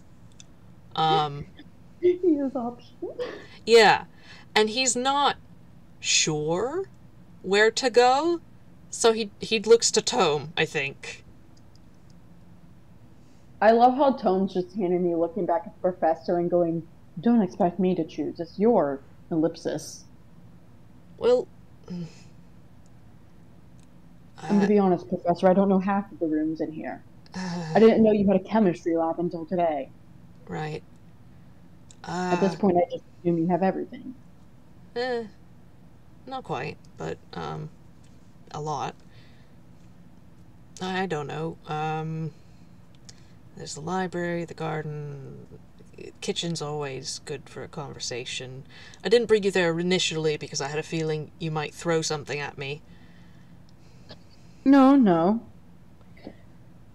If I wanted to throw something at you, I wouldn't need to be in the kitchen. I realize that now. Flaw in the logic. It's alright, you have those sometimes. Thanks. There's an affectionate little smile. But yeah, no, he can't decide, and neither can I. Unless you, Spec, have a preference, I'm gonna roll. I don't. A D4. Okay. Okay. Library, garden, kitchen. What should I make the last one? Library, garden, kitchen. I just go to the Doctor Who wiki and just keep rolling random page until I landed on a room. Oh, okay. I have an idea for a room that they would not use to talk in. So that'll be fun if it ends up. No, no. Oh my god. Okay. Well, I guess we're doing it. Good lord, ellipsis. Why? Oh goodness. Yeah. So she's I guess I don't know why entirely, but the professor goes to one of the doors and opens it, and it's a bedroom, but he's confused for a moment and steps inside, looks around properly, and then recoils and just backpedals out and closes the door.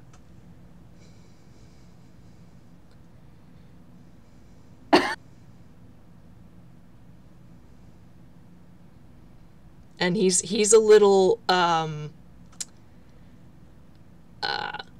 it's not his bedroom. It's not his. Okay, I'm gonna roll a d12 for insight. I need you to know, Oatmeal, you accidentally just took out the entire fucking audience and I for about 5 seconds with confusion. Yeah, no, this is a lore and an emotional thing, not a silly thing. Okay.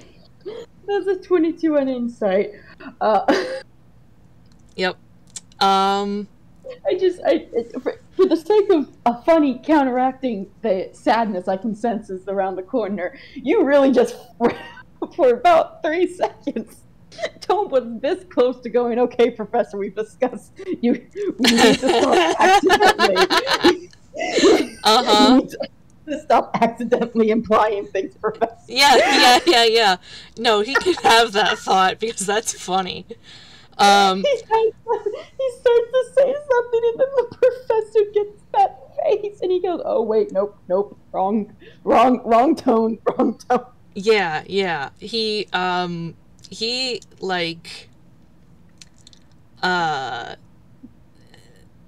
God, his complexion doesn't change, but ashen face is kind of the vibe I'm looking for. Just kind of quietly horrified and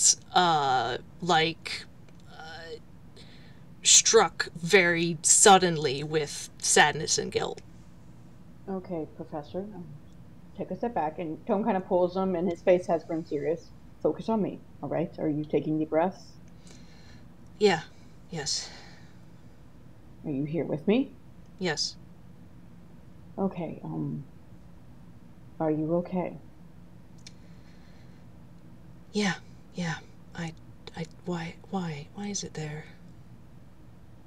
Professor?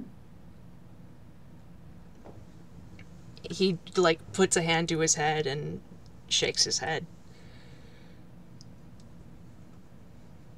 Tome's pulling him into a hug. Mm-hmm. Yeah, he hugs him. He just kind of got blasted there with emotion. Yeah. Tome can see that. He's just hugging. And now we're faced with the horrible situation of, I Spec want to fucking know what's going on. But Tome's like, this is my friend. We can't bother my friend. And I'm just like, Tome, stop being a good friend for 5 fucking seconds. Yeah. Why can't you be more toxic, Tome? But, Okay. yeah, he will eventually, like, go for the kitchen, I think. Just like, alright, I need to sit down. Tome kind of glances back at the room and then at Professor, and he just lets out a soft sigh as he follows the other. Mm-hmm. He's a detective. He is curious, but he cares for his friend more than he curious. Mm-hmm. It was open for a second. Do you want to roll a perception? Yes. Absolutely. Excellent. How's a 30? Oh my god. Ooh. I made my boy for one fucking thing, and that's to be from a game that's a click. Yeah. Okay. One moment.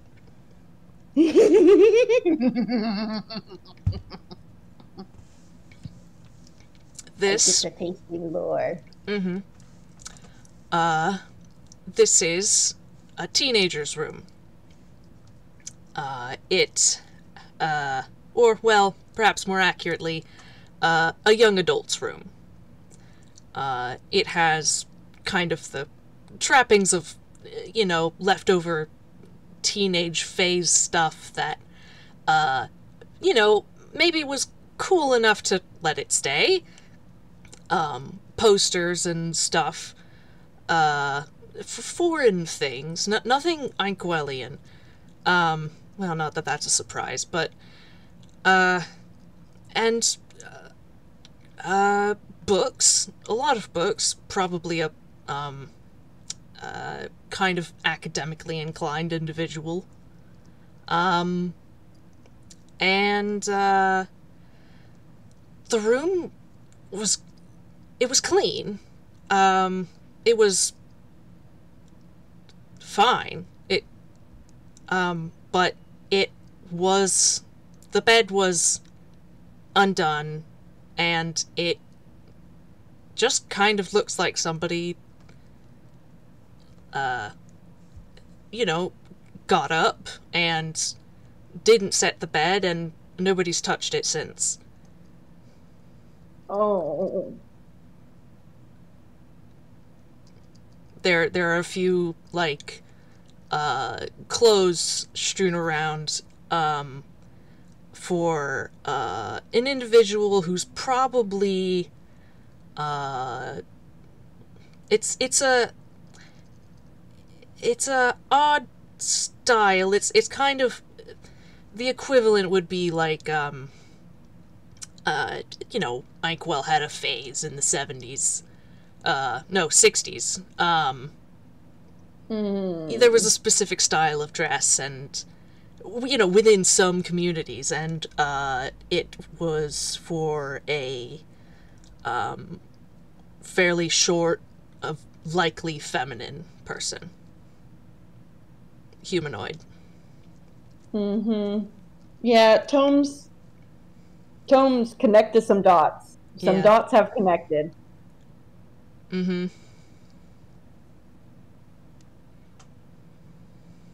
Yeah. Yep.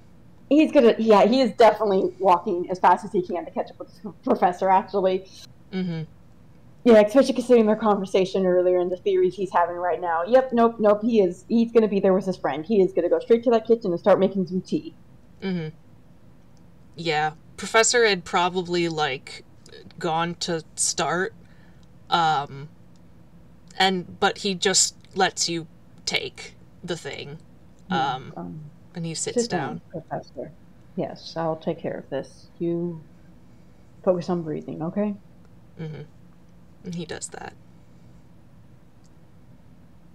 And Tome doesn't ask any questions. He kind of stands in silence as he makes the tea before bringing the cup over to Professor. Now it is hot.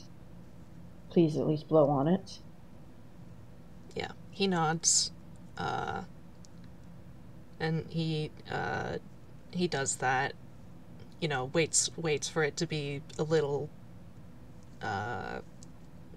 you know, an appropriate temperature to drink.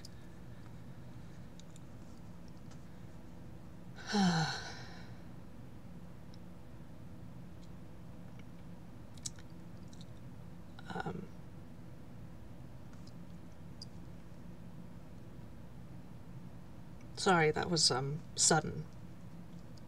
I could tell. I didn't I expect that. Yeah, I figured based off your reaction. Mm-hmm.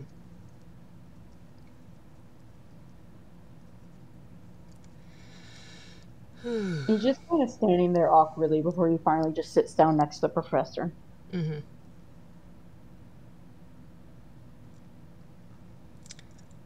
Well, whatever else I had to say to you, I've forgotten it.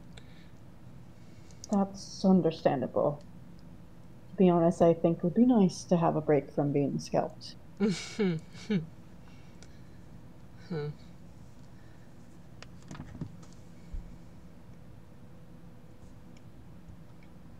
promise you're okay, right? It's okay not to be.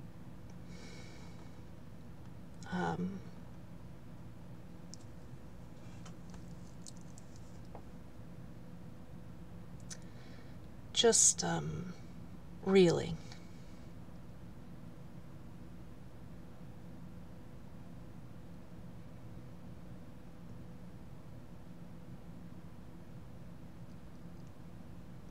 I, So think I'm gonna need a few minutes. take the time, okay? Mm-hmm. I'll make more tea if you need it, alright? Yeah. And yeah, he's just gonna kind of be quiet and trying to, you know, Go calm. through the stages of grief. Yeah, basically, Yeah. Yeah. yeah, enough to, you know, function, you know, and then, like, address the rest, you know, later. Not like later in that way, but like, you know, in a few hours or something.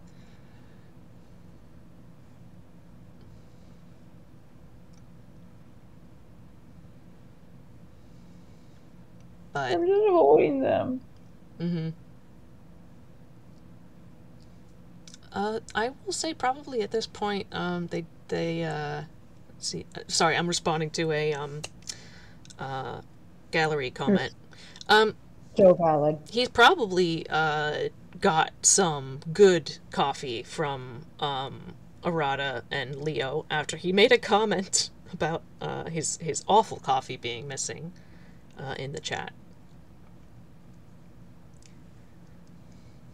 But yeah, Professor does prefer tea, so he's good with this.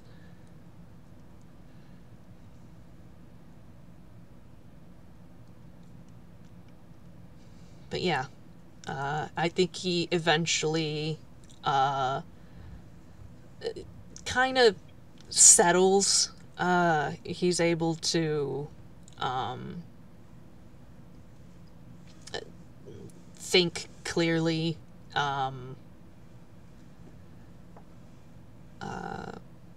He's a little more steady. Shit! I did not hear anything after he's a bit more steady because a certain cat just yanked my headphones out. Oops. So Well, sorry about that. that's okay. I think I said, like, so that's what he's... Like, I just said some words. That's you got the important part. Okay.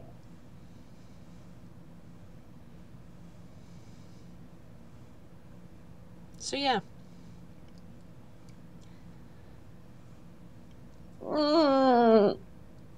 Is Tome gonna say something?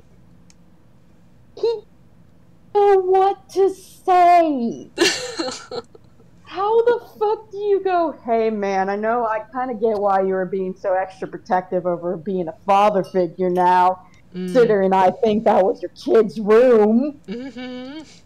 He doesn't know how to fucking say that. It's not exactly something you go casual, like, hey, yeah, you know, man, just saw your dead daughter's room. Pretty fucked up, ain't it? Anyways. Yeah. Man's having a bit of an eternal crisis right here. Like, how the fuck does he comfort his friend? He doesn't have a dead kid. Well, she isn't dead, but Tome doesn't know that necessarily. And this was his granddaughter, as a matter of fact. What? It's the one he's mentioned before. It's the one he mentioned before, Sharon, yeah. She's the only... I have a normal amount of emotions. Yeah, she's the only one who traveled with him in the ellipsis, who was, like, related to him, you know? Yeah. Tome kind of just looks at the other for a long fucking time before finally he just sighs and scoots a bit closer. It's gonna be okay. Okay? Yeah. Yeah.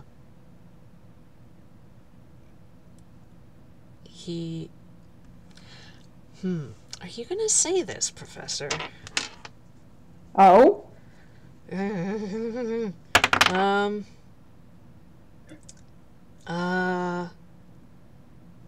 now I have to decide what that means. Let's see. Hang on. I rolled the dice and I didn't decide what I was rolling for. Well, here's the thing. I'm a true believer of once you've rolled the dice, that kind of says you kind of realize what you wanted all along. Yeah. No, so I think it was a whiz save because he doesn't want to talk about this. Like, this is something he has specifically avoided mentioning to people. For good reason. But he rolled a 7. So I think he says... Buddy. Yeah. Buddy. I have to figure out how to... If I can fix the ellipsis. I mean, I'm going to. I have to. But I eventually... I have to see. I have to check if...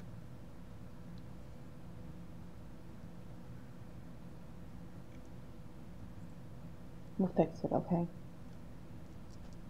And he kind of reaches forward to gently squeeze the professor's hand. And he looks at him with a very serious face. We're gonna fix it. Before you even know it, okay? I promise. The ellipsis is probably the easier fix in this case.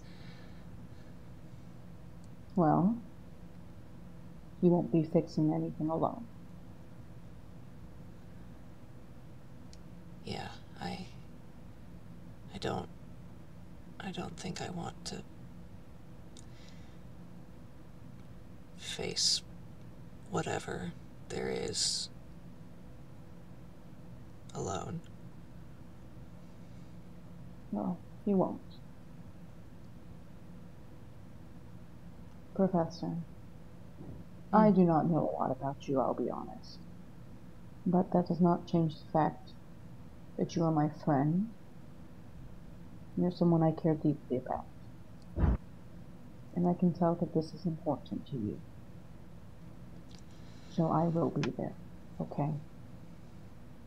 And I will help in every way I can. Thank you. Of course.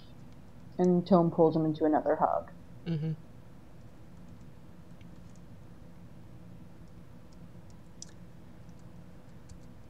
Yeah, I don't think he's gonna say more than that, but... He is so valid. Yeah.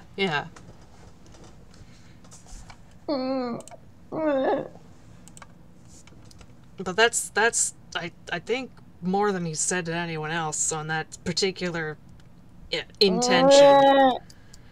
Yeah.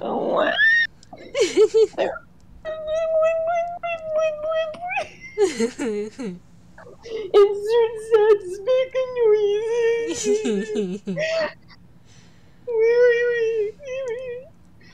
Oh, goodness.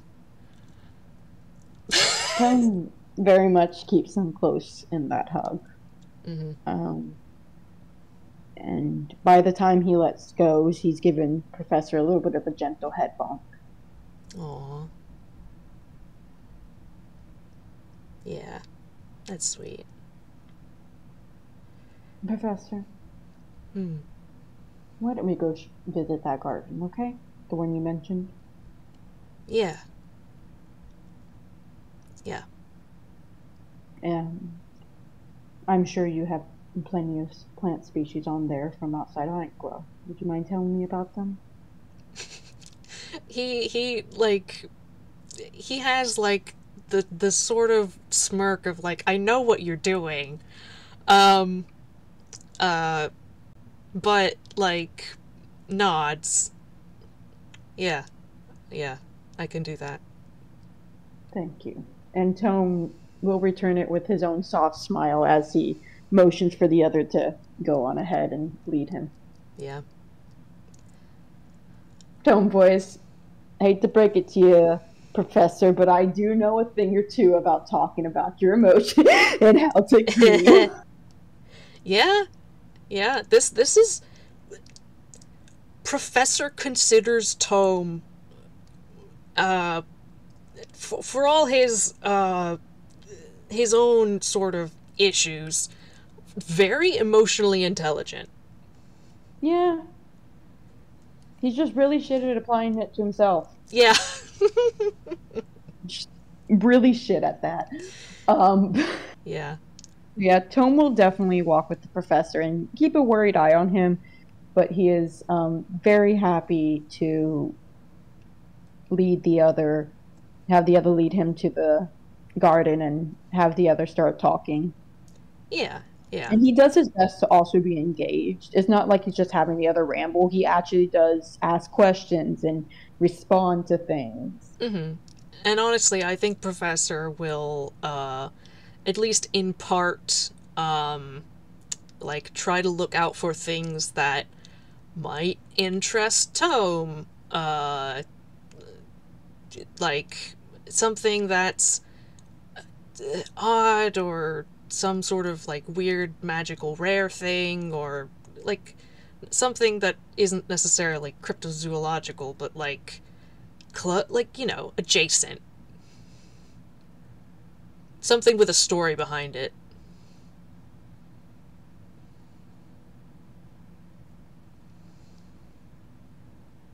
Hello? I was DMing someone because I just connected some dots here. Ooh. Unironically.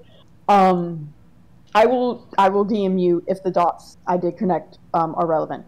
Tome very much, though, is absolutely interested, especially when it gets to, like you said, the cryptozoologist portions, where it's the more out there plants, because yes, he's a detective, but he has, in his time of studying the water, definitely developed um, An interest.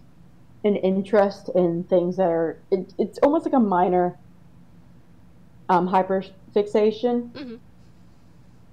but so he starts asking more and more questions. The professor is right. He is interested in that. He starts like going from like the questions of engaging in conversation to getting genuinely hyper invested, especially as they get more exotic or unusual in nature and what they're able to do. Uh-huh. Oh, I love that. I think they feed off of each other's energy and end up like pretty like neutral to positive mood. Would you say probably? Yeah, no, they definitely end up in a more sort of just lighthearted mood. Yeah. Yee. Well, I I don't. love them, Your Honor. Yeah. I don't um well, also Professor would not bring up the rest like they kind of covered it anyway. He was gonna Yeah, go deeper into one other thing, but like it doesn't matter right now, and he wouldn't. Um, Professor Voice, I don't want a serious conversation. Actually, my heart just got hurty. yeah. Um, but yeah, we also like did actually semi cover it, so Yeah, they actually had a healthy conversation. yeah. Oh, okay. Let me look at this question.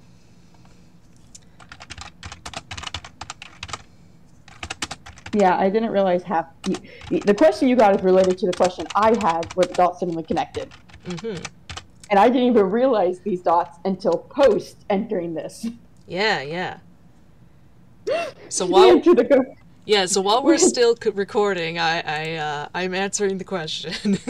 Valid. It was very much a we were halfway into the garden and my brain went, wait a fucking second. Did I fuck wait a fucking second. I did I fuck up? Scrambles to DMs.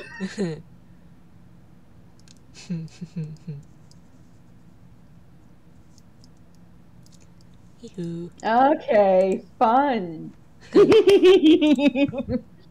Well, you know what? It's only fair to Professor that this happens. Mm-hmm. They're kind of walking through the garden, and Tome kind of just stops suddenly, and he kind of turns and starts leading the way through the garden instead. Mm-hmm. And he kind of crouches down next to a particular set of flowers, and then looks up at the professor. Mm-hmm. What are these? Oh. Now, Fletch, can I make something up, or did you have a specific idea in mind? Fletch, help us. Because if you had something specific in mind, We don't want to fuck this up. insert that here. If you don't, I'll make something up that's pretty.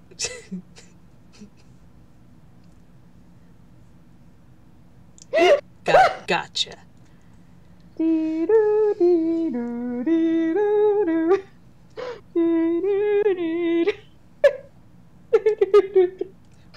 What are FPSs if not sudden having to impromptu lore because you accidentally fucking put dots together that you didn't mean to? Yeah, I love it though. You know, I slid into Fletch's DMs like, hi, I fucked up. Ah, very nice, thank you. Oh, those are, Sheridan orchids. Jones kind of looking at them, and he looks back at the professor.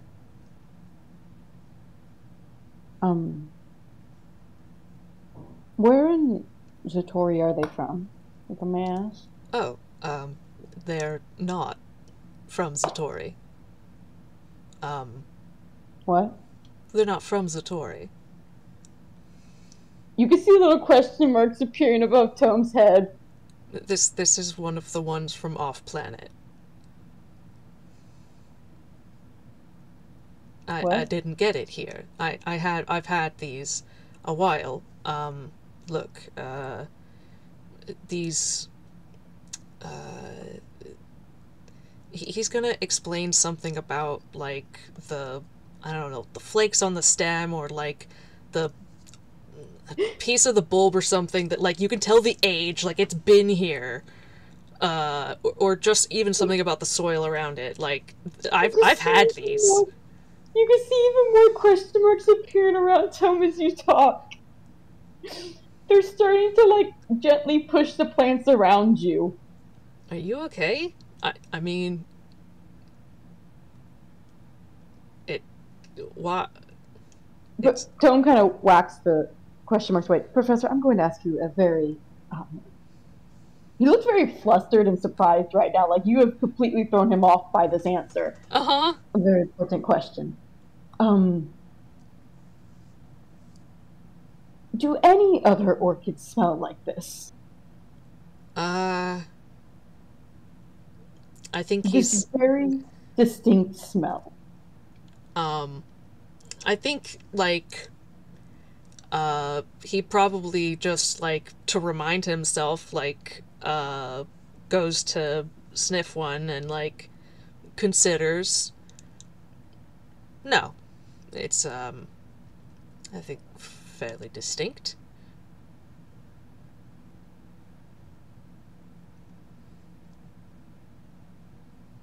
Bench in this garden. I need to sit down. What? Yes. Um, he is surprised, but he will, like, just take Tome's hand, and lead him probably slightly back the way they came, to a, small sort of, patio, with, a table and chairs and, like, a swing. It's nice. A little Tome, outdoor spot. Tome's basically just kind of sitting there with. I'm typing it up with this expression on his face.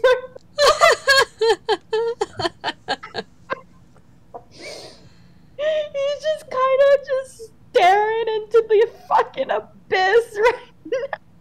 It's so funny, actually. Oh my god. My goodness. Do you, recognize it? He's, Yes, you do? I do. He's just like, what? Um, I, uh, I mean, that's not impossible, but, uh,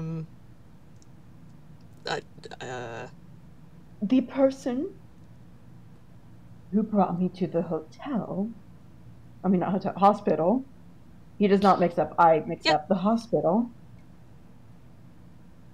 always smells like that. It's his distinct cologne he uses. Oh, uh, well,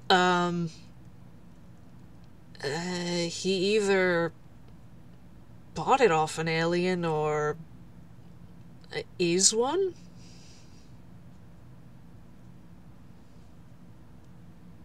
Uh, Although I think the local aliens tend to, there's sort of a tacit agreement I've learned to not, generally speaking, share, the technology and, things from outside, just in case, just to keep things from getting contaminated.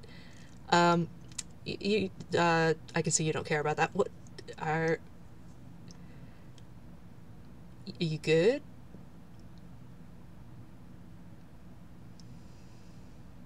You didn't know that. do you have a moment when you realize the mistake you made is actually a much, much, much, much fucking bigger mistake than you thought? Um, yes. And I think with that, he's going to go sit beside him, and, give him a side hug. I could have gone to the stars. He didn't mean metaphorically. Oh. He didn't mean metaphorically. Oh. Oh, guys. Oh. Huh. Tome is having a full-on crisis right here.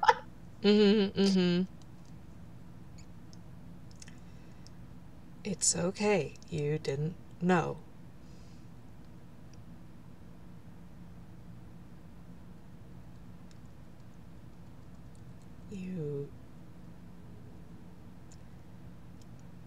You didn't know, and you were in, from what I understand, in kind of a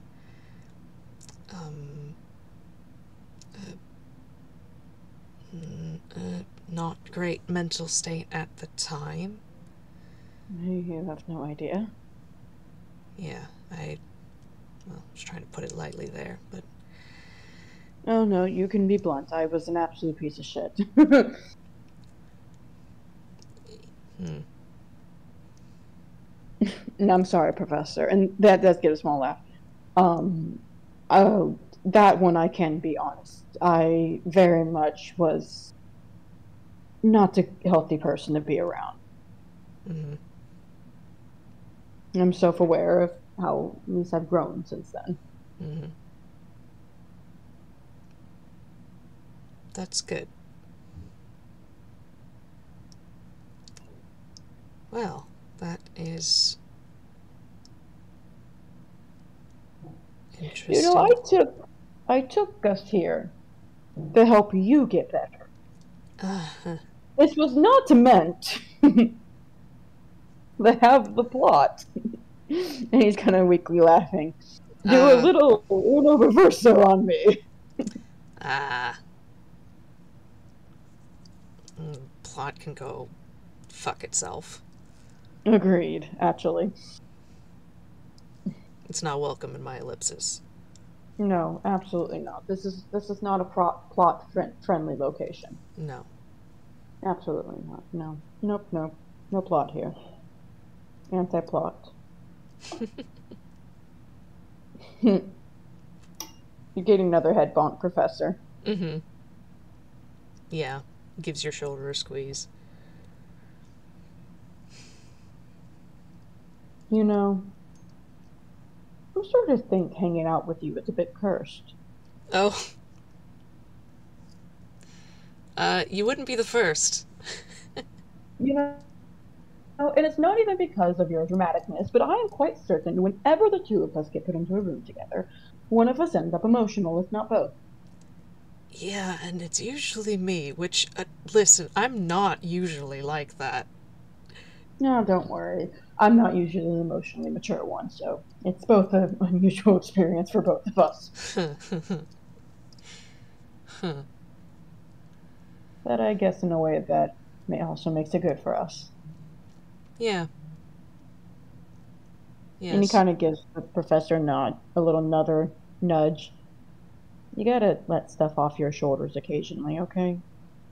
You make sure I do, and I also have the boys to help me, but know I'm there to if I have to knock some sense into you, okay? Yeah. Thank you. Of course.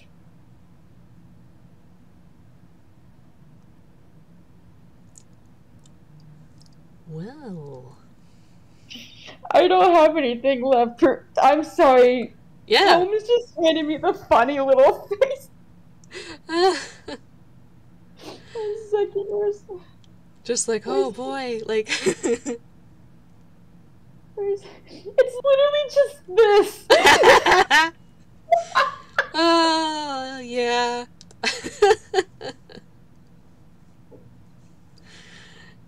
Yeah, Professor will just sort of be there with him for his crisis.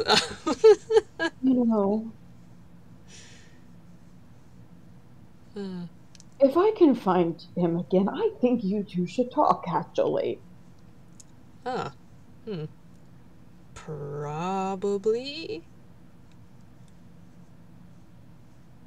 Yes, actually, I think, yes. I was about to say, does he know he's an alien? Of course he knows he's an alien. Why would he know? Whoa.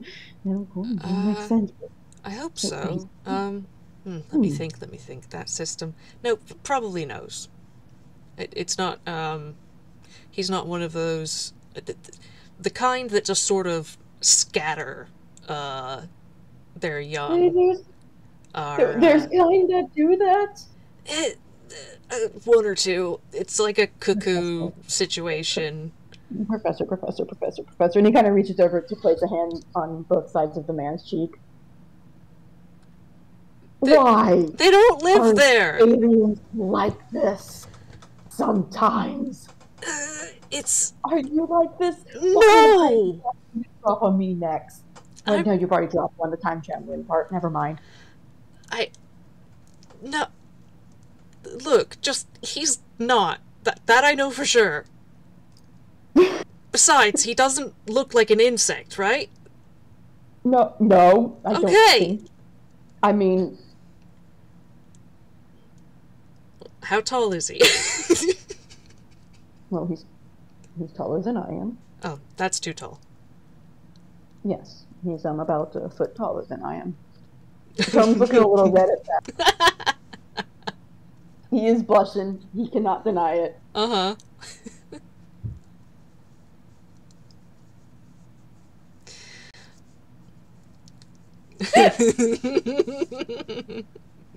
Professor did mean too tall to be one of those aliens, but it also is very funny that he is just, no, that's too tall. Professor Voice, you are already taller than me, Tome. We do not need another one. All right. Well, do you have anything else, Oatmeal? Oh, nope. I do not either. Mm-hmm. Enjoy the bit, Professor. Well, I had a wonderful time. This FPS, it was high angst, but not in the way we expected. No, yeah. Wow. They actually handled the conversation quite well. Yeah. Like, I think it was a good idea that we were erring on the safe side, because they can throw some curveballs at us, but yeah, I hand the line Tome wanted to say the first bit. Yeah, nah, yeah. Like, there were a few moments when things could have turned, but hey! This was good! They did good! Look, I'm so proud of our little...